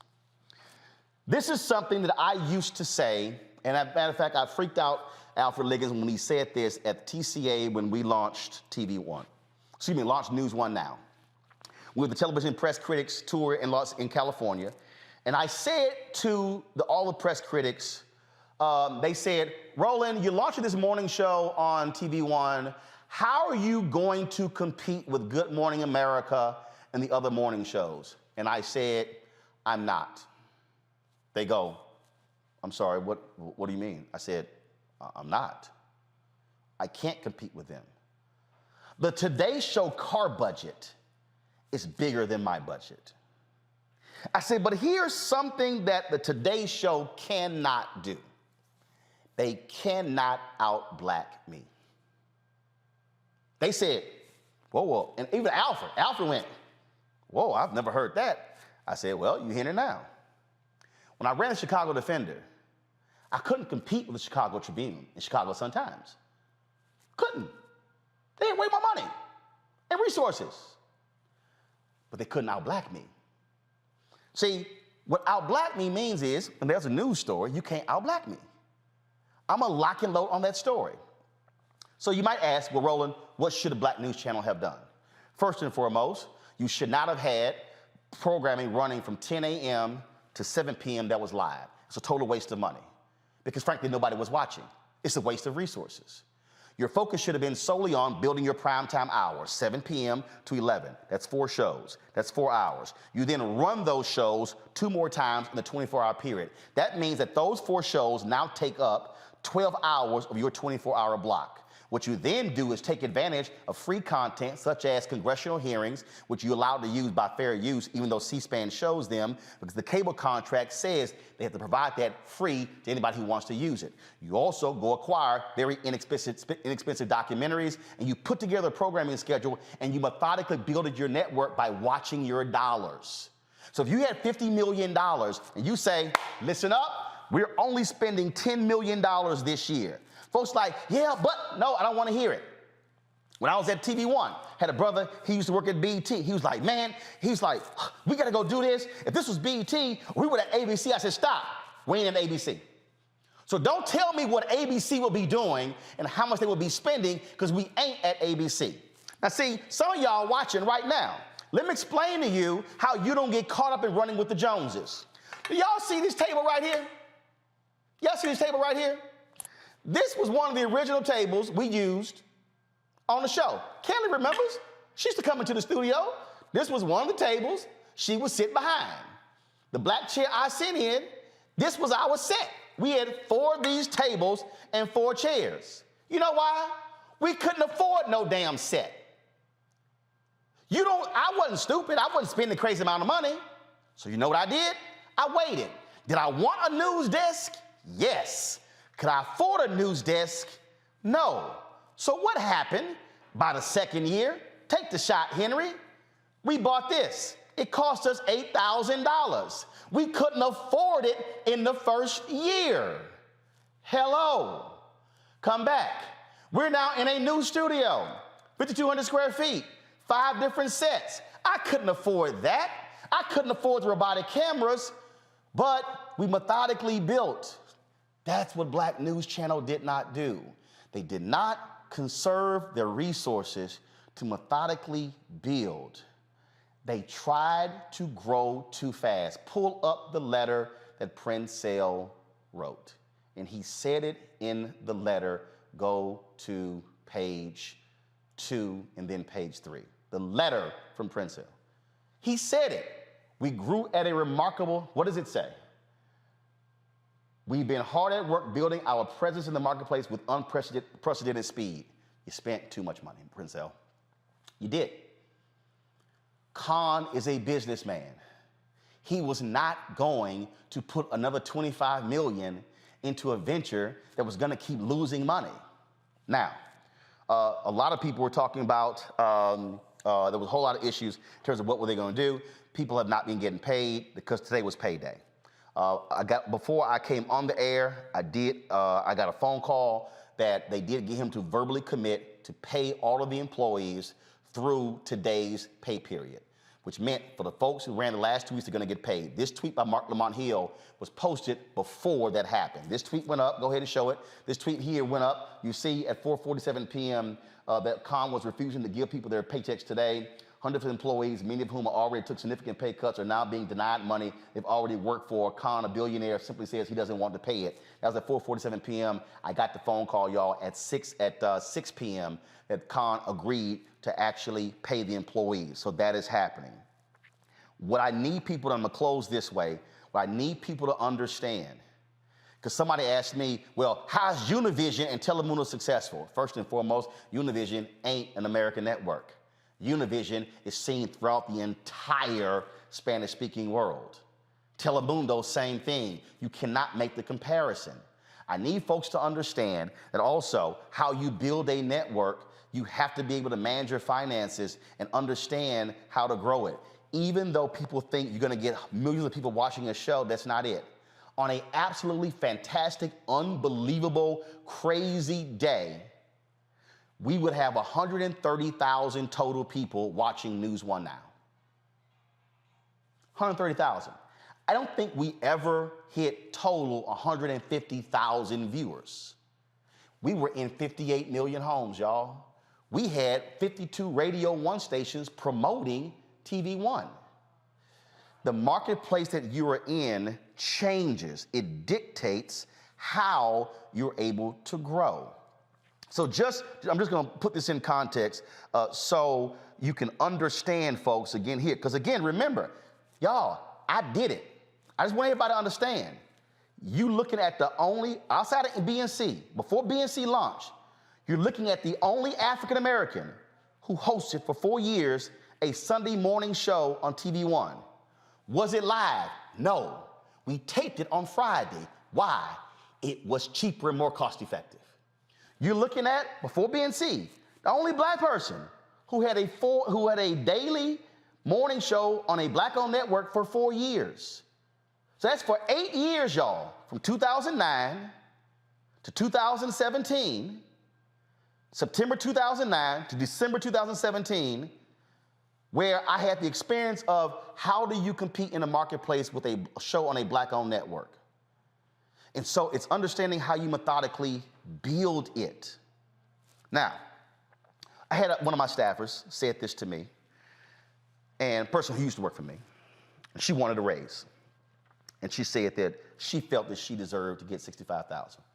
And I said, you're right, but not here. She's like, what do you mean? I said, a company can only pay you according to the revenue that they bring in. You might think you're worth $65,000. You probably are, but not here. You have to go to a place that can actually pay you $65,000. The position that I have for you can only pay you $45,000. That ain't right. It's business because you're not the only employee. So when you look at the number of people they hired, and I know many of those people, but they overpaid. They were spending too much money. That's why they had to shut down today. Y'all, this is business.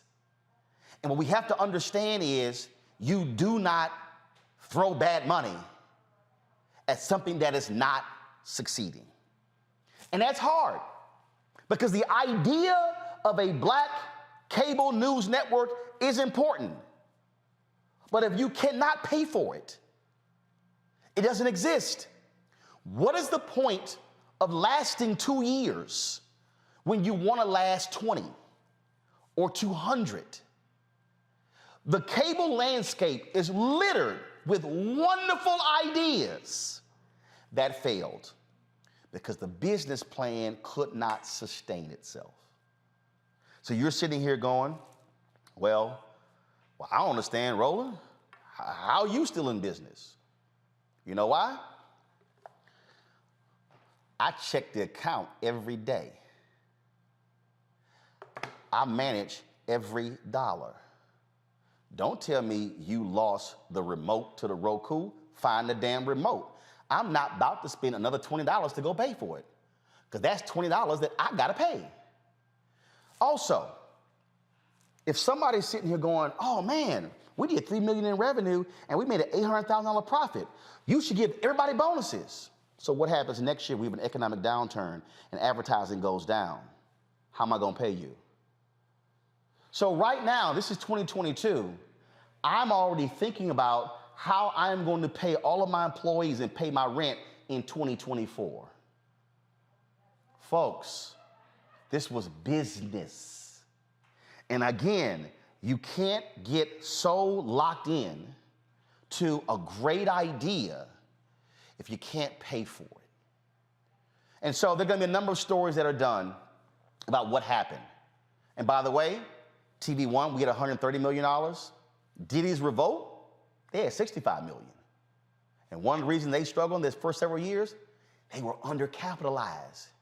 Diddy wrote his letter talking about that in the whole Byron Allen lawsuit, where he talked about also they didn't have the distribution. What came with distribution? Sub fees. So folks, this is the business of the business. And so there are people without jobs. Lots of talent out there. There's still opportunity.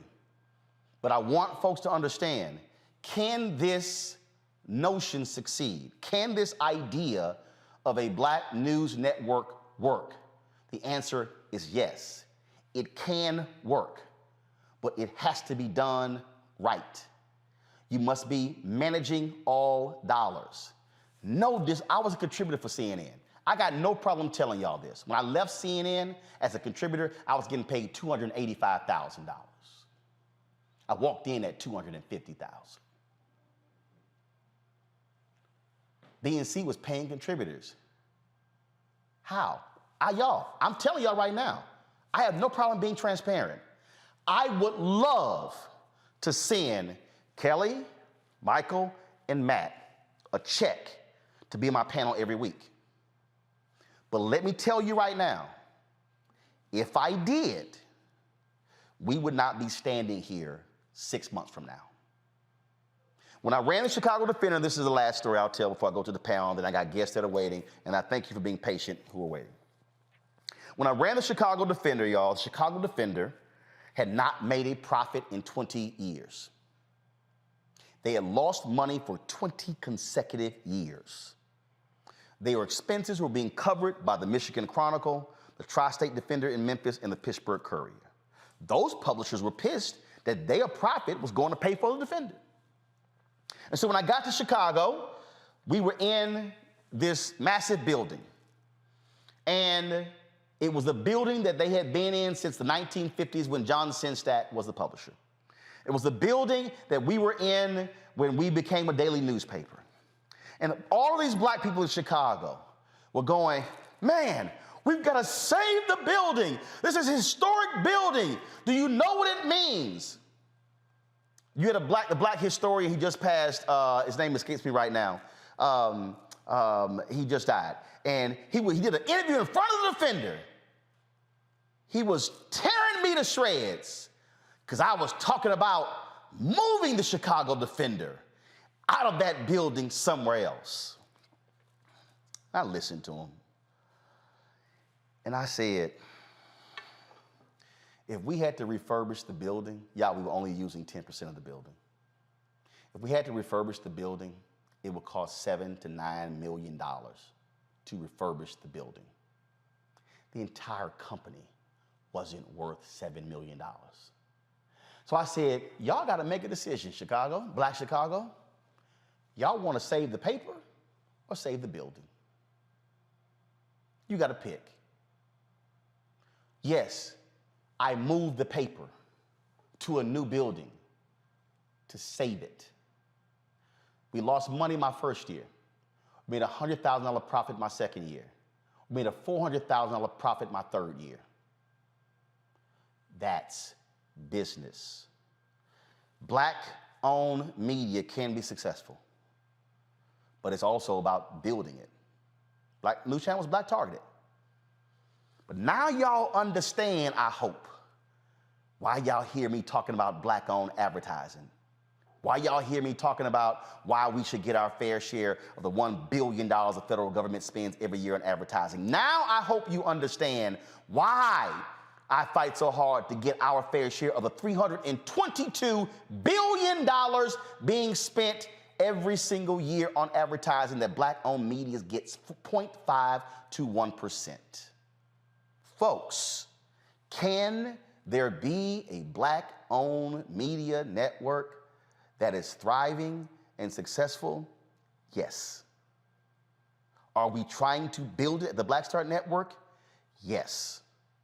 But do understand, I will not try to act like I'm at the Palm restaurant when all I got is Golden Corral money. You know what I'm gonna do? I'm gonna take my behind to the Golden Corral and go enjoy that meal. And then one day I'm gonna tell my staff, I'm gonna take all y'all out to dinner at the Palm restaurant. But what we not gonna do is go to the Palm restaurant today and then I'm telling y'all how great it was when we were together because ain't nobody having any jobs. This is business. And people are hurting and I totally get it. But the bottom line is there were some strategic mistakes made by the folks at Black News Channel that led to today's decision. Let's hope others don't make the same mistake. My next guest, hold on one second. I do want folks to go right ahead and weigh in. I'll start with you, Michael Imhotep. Well, Roland, first of all, you just gave what we call in business school, we would call these case studies. You just gave a case study on an African-American media company, okay? African-American targeted media company. So that was fantastic what you just broke down. And, you know, I watched the Black News Channel. I know a lot of the people on there. And I think it was last Friday on your show, I talked about how your YouTube views are much greater than their YouTube views. So that was something I was noticing, and there was a disconnect. And then I'm looking at the content. They had good content, but I'm looking at the low YouTube views for most of their videos. Most videos don't get more than probably 2,000 views. Most of their videos. Then also, I remember it was some months ago, it talked about how out of 124 cable stations, they were like second from last, something like that. Yeah, second from last. They were tied with one of Byron Allen's cable networks. I think one of his cable networks. They were averaging 4,000 viewers in prime time. Yep. You know, so I have respect for J.C. Watts for what he was attempting to do. You know, I may disagree with him here and there. I have respect for what he was trying to do. Hopefully, something, this channel, I've been rolling with you since like 2016, Roland, since I used to guest host your nationally syndicated radio show. So hopefully something else will come along. Streaming is the future. Okay. And lastly, Peacock losing $1.7 billion, man. I'm in the wrong business. I mean, you got $1.7 billion to lose. Yeah, and again, and keep in mind, Nexstar flipped WGN America to launch News Nation, a cable network, and they're losing millions as well, but they're publicly traded, and they can afford that. When you have a sole investor, you have to protect every single dollar. Let me go to Kelly. Kelly? First and foremost, thank you for this masterclass on, communication strategy and business management. I mean, it was phenomenal.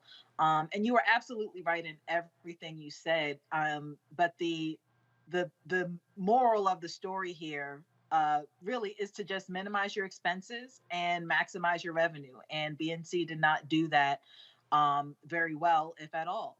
And this is what happens when you don't do that. You bite off more than you can chew, and you just you fail, in every sense of the word in this regard. Like they did have wonderful numbers when it came to the confirmation hearings this week. It's too late. But that's not enough to carry a news station. Yep.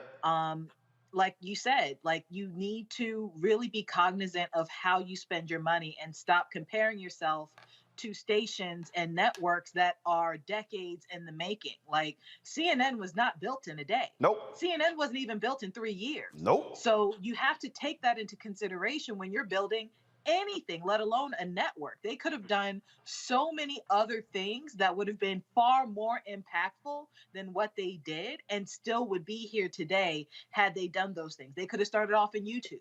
They could have started off in TikTok. They could have started not in the middle of a pandemic. And actually, you know what? No. See, here's where again, I totally hear what you just said. And again, to my next guest, seriously, I'm sorry, but I got to say this here. I'm just going to be perfectly honest with you. We were averaging around $25,000 a month on YouTube in 2020, and then in 2019, 2020 hit January to April. 2020, we were averaging anywhere from 18,000 to 25,000. May hit, we hit 78,000.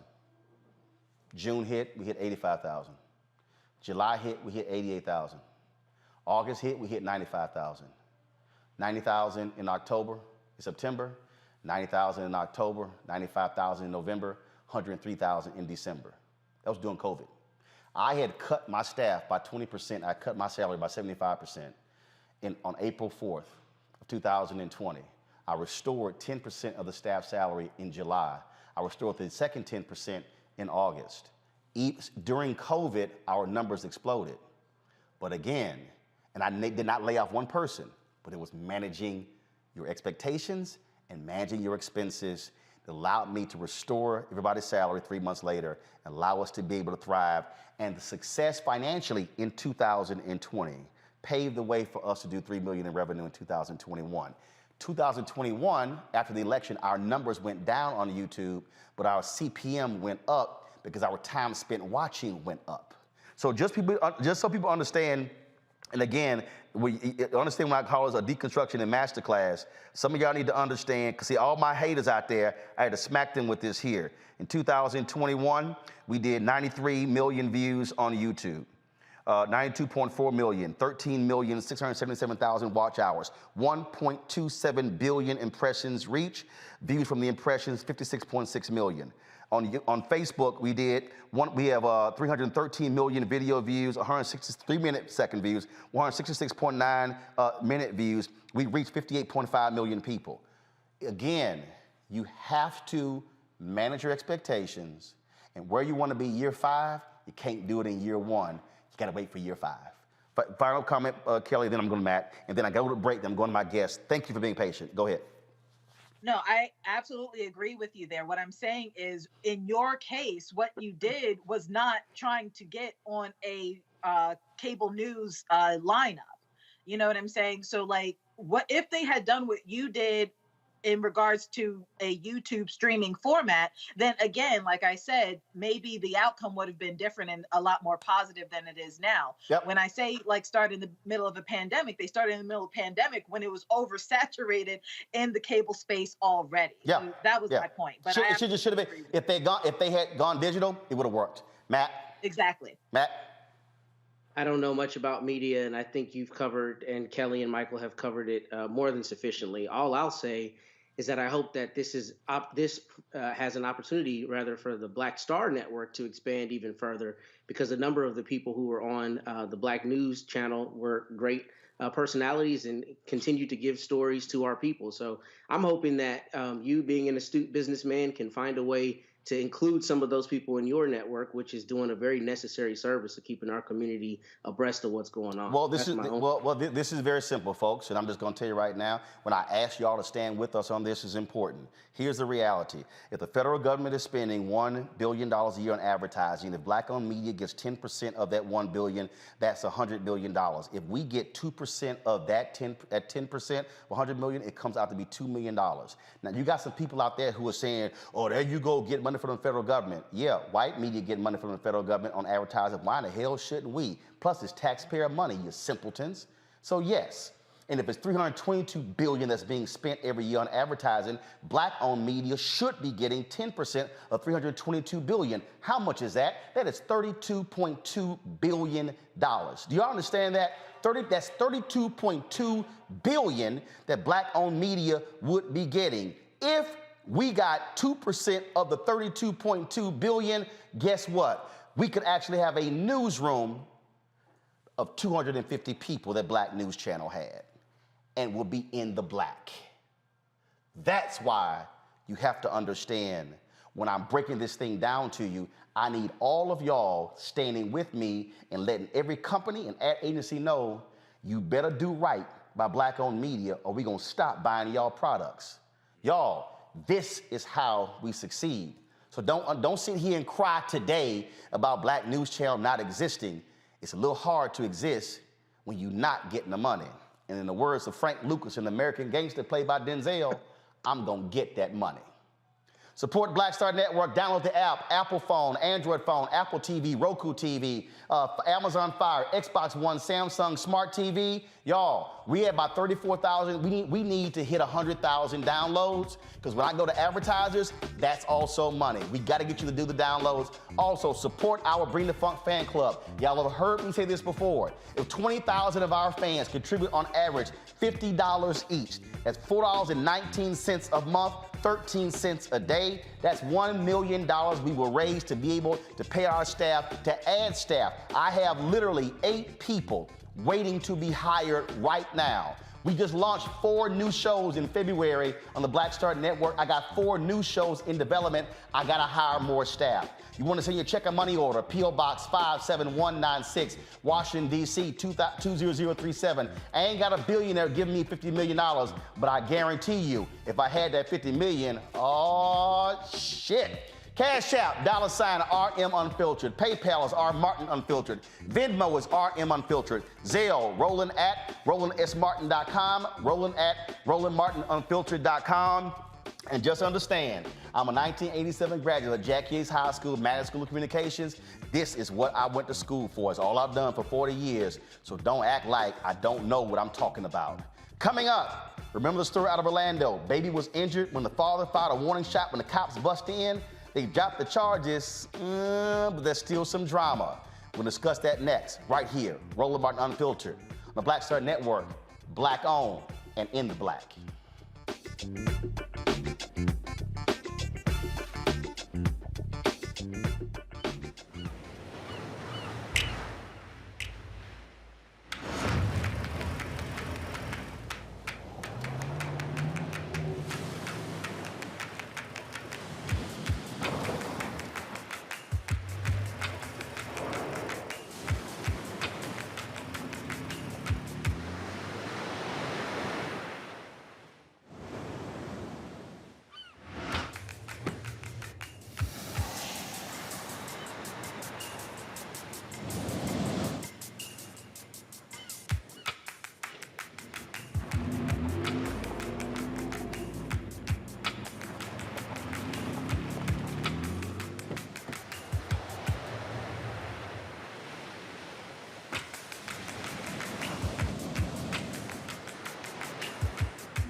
Hi, everybody. This is Jonathan Nelson. Hi, this is Cheryl Lee Ralph, and you are watching Roland Martin Unfiltered.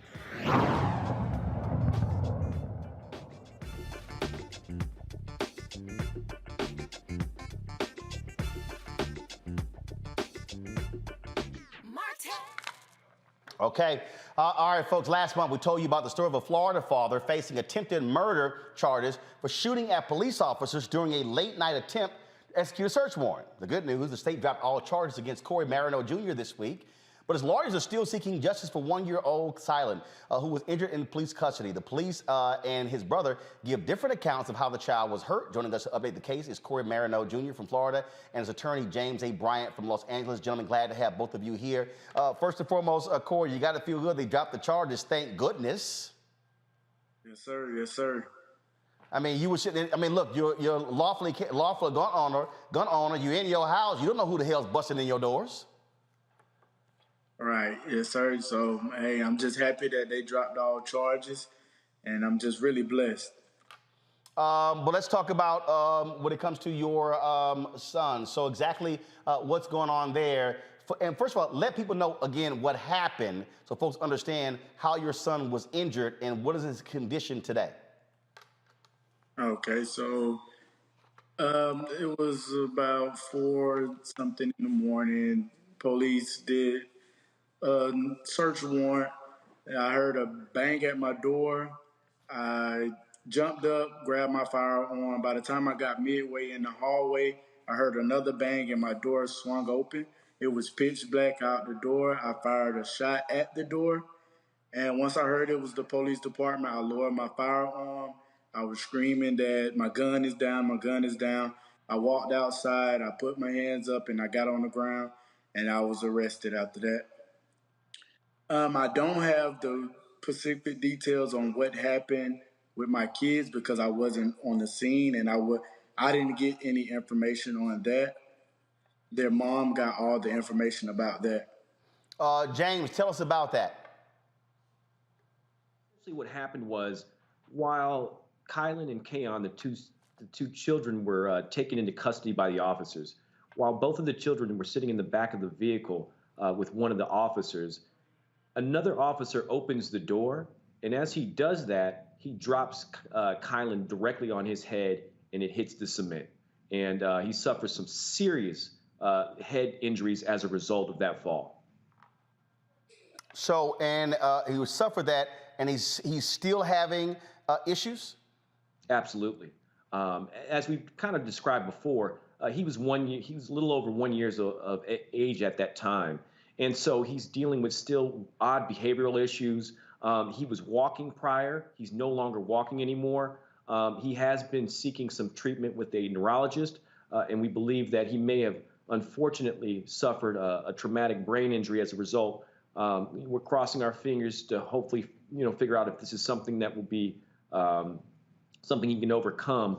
But he's really going through quite a bit at this point. And so what are y'all? Have y'all filed a suit against the police department in the city?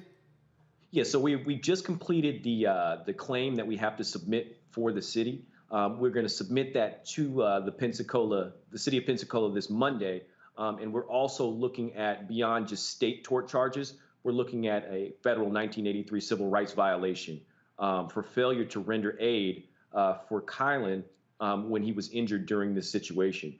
I'm not sure if you recall, but the EMS had come. The police essentially told the EMS to leave, not to take him to the emergency room. They tried to play it as if he had barely suffered any injuries. When Ms. Dixon appears to pick up her child, she recognizes that he's unrecognizable. And when she says she needs to take him to the emergency room, they tried to dissuade her from doing that as well. And so they failed to render aid to this child, and we plan on holding whomever failed to assist this child accountable. And Corey, how are y'all? What is your plan of action for your son? You're talking about for the claim? In terms of monitoring him, in terms of making sure that he's getting the top medical care and for what has happened. Oh, okay. Mom is monitoring him throughout the day throughout the night. We take turns on monitoring him to make sure that he's cooperating the right way. You know, he wants to be up under us at all times. He don't want to be nowhere away from us. So he clings on to us more than he has. Indeed, I know you're sitting there with your pastor as well, so glad that he is offering support in this. James, anything else? Yeah, we just want to, first of all, thank you for having us on the show and following up. I mean, this is it is not a typical situation that the state attorney will drop charges like this, especially for a black man, and he is in Pensacola, but we want to thank the state attorney for doing their due diligence on this, but we're going to continue to get justice. And believe me, Roland, I think there's a lot more stuff going to be coming out of Pensacola in the near future, so just stand by. Last thing, Corey, you lost your job from the credit union. What's up with that? Did they give your job back? What's going on there? Yes, sir. They reinstated me. Oh, they reinstated you. They apologize to you? No, they really didn't apologize, but they. Well, they did. They apologized. They apologized. They reinstated him. They gave him full back pay pending but they haven't spoken to him directly. But they did speak with me, and they profusely apologized. Okay. Well, I just want to make sure we're going to be rolling up on the credit union. This guy, Navy Federal Credit Union did the right thing, and I appreciate them for taking care of this young man. They kept his benefits, and he's still there, brother. Very wise, because we will put the Roller-mobile on the road.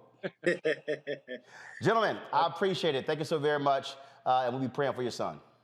All right, thank you. All right, folks, got to go to break. We come back. Education Matters segment, talking about educational inequities.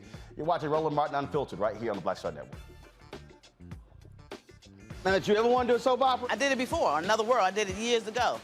With Joe Morton, Morgan Freeman, called Another World. It's defunct now, but that's how I started in TV. My first job. My very first TV job. Joe Morton and Morgan Freeman were on a soap opera? Together. Yes, I know. Oh, I loved it. I played a prostitute. I was real raw. My name was Lily Mason. I was a hoe on Tuesday, and then I owned the town 2 weeks later. That's how they do you. Right, that's how soap opera. You evolve. Right. Yeah. So now I'm on this, but I'm rich right from Jump Street. So I'm loving it.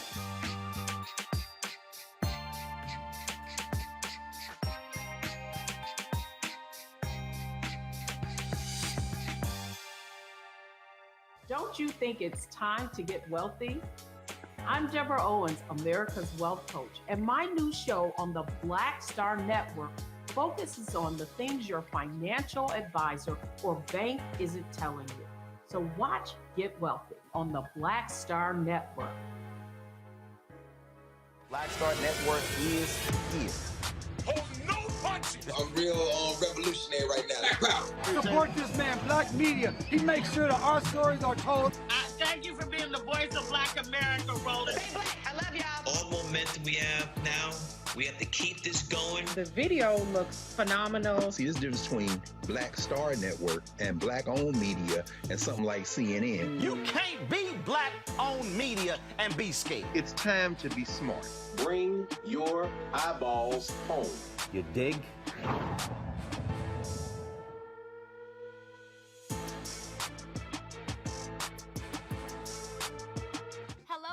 It's Kiara Sheard. Hey, I'm Taj. I'm Coco. And I'm Lily. And we're SWV. What's up, y'all? It's Ryan Destiny, and you're watching Roland Martin Unfiltered.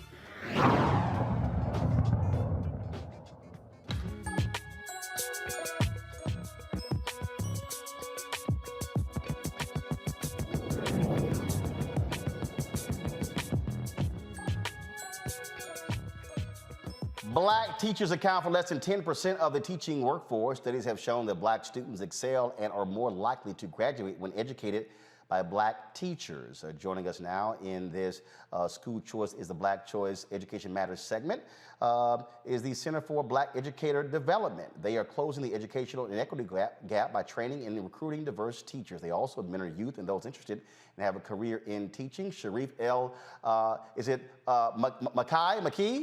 El-Mekki. Sharif El-Mekki, founder and chief executive officer of the Center for Black Educator Development, joins us from Philadelphia. So how are you doing it? And how are you targeting them? How are you training them to be successful? Yeah, we basically have a model for high school students, college youth to engage in activism. And we look at teaching as activism. We look at teaching Black children well as the purest form of activism. And we give them the opportunity to have a clinical experience teaching first, second, and third graders literacy, positive racial identity development, and being coached by our staff. Our high school students came up with a hashtag, We Need Black Teachers, as a campaign to let people know this is what they believe in, this is what they think. They see the connection between educational justice and racial justice, and they are looking to lead classrooms. And so we use the Freedom School model and provide opportunities for this clinical experience, as well as teacher academies within high schools so students can take an elective that teaches them about the Black pedagogical frameworks, Black historical lens, and the massive contributions of Black educators. And you said the Freedom School model. For folks who have no idea about that, explain that.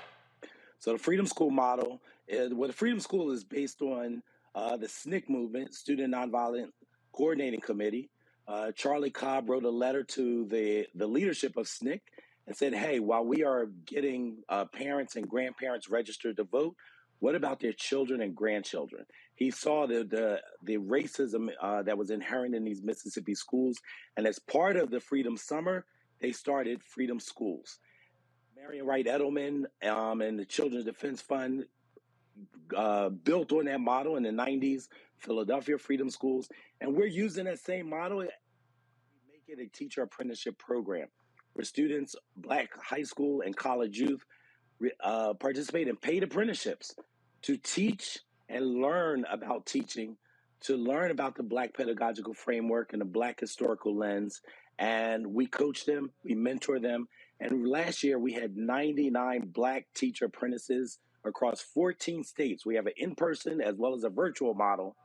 14 states, 99 Black teacher apprentices. And as of 2019, we have 24 Black youth who've come through our program who are now within schools, working in schools as teacher residents or teachers of record. And so we are very proud about this Black teacher pipeline that we are building that is national. It is a model that is sustainable, highly effective, and predictable. How many have y'all placed? 24 so far. Got it. All right, let's go to our panel here. Let's start with Kelly. Hi, thank you for being here. I did not realize the disparity of Black teachers in classrooms until I talked to friends who were not from the DMV area. I was born and raised here I was born in Baltimore, raised in DC, so I grew up in DC, and I've had at least one Black teacher in every single grade level that I've ever had. And I did not realize the impact of that until I met people who did not have the impact of that. So could you explain to those of us who take Black teachers for granted exactly what it means to have a Black teacher in the classroom from the time you get into school at 3, 4, 5 years old to the time you get into college? Well, we know short term that Black students that have a Black teacher have a higher sense of belongingness, better grades, better attendance, better test scores. They see themselves within the curriculum. They're able to see the connection between real world applications and what's being taught. Dr. Constance Lindsay and her colleagues showed that long term, over 100,000 of students across multiple states, they saw that a Black student with a single Black teacher, it was up to 39% less likely to drop out and up to 29% more likely to go to college. So what we know, and what we've known for a long time, while we're talking about it more today, Caroline LeCount was demanding more Black educators in the 1800s here in Philadelphia. The 1967 Black student walkout in Philadelphia, where Frank Rizzo sicked his goons on these Black youth. One of their demands was more Black teachers because they knew about the positive racial identity development, the understanding and seeing themselves within the curriculum was absolutely critical for their success. They saw Black teachers have higher expectations, as well as higher support, and they see this as a community. They see themselves within these students, and they know the difference between the job and the actual work. Many educator prep programs prepare people to work in the systems. Often Black teachers know how to work in communities, and that is a very big difference in mindset. Michael. All right, Brother Sharif, thanks for coming on today, sharing this information with us. With your teacher apprenticeships, is it one training, one type of course for all different subjects that teachers may teach, or is it tailored to specific subjects they may teach? Can you explain that some? Absolutely. So we landed on Black literacy. We landed on what could a ninth grader in high school teach a first grader? Do you teach ST before TH? Do you teach RH before, LE? Like, we really used the research, Dr. Nell Duke, as well as others, Dr. Tatum. What could high school and college Black apprentices learn about literacy and then teach to first, second, and third graders? They're avoiding the summer slide, understanding literacy is the foundation for any subject they may teach in the future. Right. But then also the positive racial identity development. What is it that ensures that these Black children, as well as the Black youth who are serving as apprentices, understand about the legacy, about their impact, about their contributions? Many educators who are trained to work with our children through traditional models learn about white educational theorists and white behavior theorists. They learn about Horace Mann, John Dewey, B.F. Skinner, Piaget, people who have theories that didn't even include Black youth. But suppose we have Black youth who learn about Dr. Carter G. Woodson and Nannie Helen Burroughs and Mary McLeod Bethune and Lucy Craft Laney and what they thought about teaching and learning in our communities. So literacy, positive racial identity development, and then some kind of educational activism activity. But we grounded it in literacy. Okay, thank you. Matt? Thanks for coming on, Brother Sharif, and sharing the program. I'm particularly interested in, I have two questions, basically. Sure. One, how you develop that cultural pedagogy, because I think that's incredibly important. And the second question is, for college students who are coming out, who are going to teach, what have you done to incentivize them joining the program rather than Teach for America, where we know there's a bunch of complaints about how people go and get a master's degree, don't invest in the community, and just leave and use it as kind of a revolving door? What, if anything, have you done to get that contingent of teachers to make sure they invest in the community and invest in the students' outcomes? We've been very fortunate to engage with college youth who are actually from the community. So in person, we are in Philadelphia, Camden, and in this summer, we'll be in Detroit. And then virtually, as I mentioned, it'll be 14 states this past summer. The Black college students who engage us are interested in leading classrooms. They're interested in the connection between activism and teaching, the connection between educational justice and racial justice. Some of them said, like, you know what, I had a negative experience in school. And we say, consider becoming the teacher that you wish you had and knew you needed. Consider becoming the vanguards, leading a classroom to support your younger brother, younger sister, your younger community member. And these, you know what, brother, it's been absolutely amazing to see the activism. But the activism in youth is not new, right? We knew the SNCC, Black Panther Party, and so many other movements were grounded in the youth. And we're just tapping into that activism, that sense of justice, and tying it into the purest form of activism, which is teaching Black children well. So that opportunity that our students have been involved in has been really profound. We have 4 young men, for example, that are our inaugural Black Teacher Pipeline Fellows. This is a partnership with the United Negro College Fund. These young men have gone through our program. They're in college now at Morehouse, Westchester, College of Worcester, Howard University. And they've saying, I'm coming back to Philadelphia to teach, to lead classrooms. And in partnership with UNCF, we're providing them with last dollar scholarships, as well as retention stipends once they start teaching for their first 4 years of teaching. But what we're doing is building a community. And these students are from these communities, and what they're vowing is to return, give back, and lead. And as Mary Church Terrell used to say, educators lift as they climb, and that's what these college youth are intent on doing. All right, Sharif, we appreciate it. If folks want to get more information, where do they go?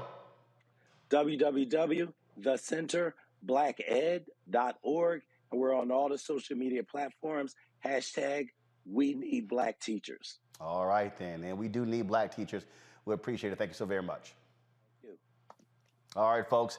That is it for us, folks. Let me thank Kelly, Matt, and Michael for joining us on this Friday. I also want to thank the folks who have been sending me, they've been sending me, folks have already been joining our Bring the Funk fan club as we were live. Anthony Love joined us, Brashana Hill, Samato Dabney, Stephanie Carradine, Thomas Drew Jr., DKP24, Jasmine Breedlove, Terry Ann Ray, Patricia Briggs, Larnell Farmer, Joan Warren, Letitia Cright, let's see here, Sharon Avett, Charlie Stokes, Clinton Holmes, Quentin Green, Tommy Williams. I want to thank all of you. I'm leaving out one person. Hold up, let's see right here. On Zell, Etha Dawson, and also Adrian Hood. Thank you so very much. As well, folks. Please, we want you to support. Oh, I left out one. Let's see here. Gordon Lucas and Ingrid Montgomery just came in, and then Venmo Renee Sumby. So, folks, I appreciate it. Again, when y'all support what we do, it makes it possible for us to do what we do. If y'all go to the YouTube channel or go to Black Star Network, y'all see this facility. Y'all, I'm transparent. This is $15,500 a month, this location right here. That's what this costs. Okay? I was just checking our P&L statement for February. Our monthly expenses, listen to me carefully, our monthly expenses for Roland Martin Unfiltered is $96,000 a month. $96,000 a month. So when I say your support is huge, when I just sat there yesterday and had to open 60 envelopes, and it was about a total of $10,000 in money orders and checks, trust me, that's huge for us. It pays staff, it pays light bill, it pays gas, it pays all the different things. And so when you support us, trust me, it matters. Again, 2020, man, y'all came strong. $672,000 y'all gave in 2020. Y'all came stronger in 2021 with $827,000. We are hoping we can hit our goal of $1 million from our fan base in 2022. Cash App is $RM Unfiltered. PayPal is R Martin Unfiltered. Venmo is RM Unfiltered. Zelle is Roland at RolandSMartin.com. Roland at RolandMartinUnfiltered.com. Of course, the P.O. Box for a check or money order is P.O. Box 57196, Washington, D.C. 20037. And I'm telling y'all, I need y'all to understand, I am working hard to go working with Congressman Hank Johnson to go after this federal advertising money. I'm not apologizing to anybody. All you fake new so-called black media people want to run y'all mouth, talk about, oh, they getting government money. Guess what? That's our money, taxpayer money. So first of all, I'm trying to figure out how in the hell y'all sitting there hollering about reparations, but then you're going to get mad with somebody black trying to actually get advertising money from the federal government. Well, where in the hell your reparations going to come from? See how dumb some folks don't even think?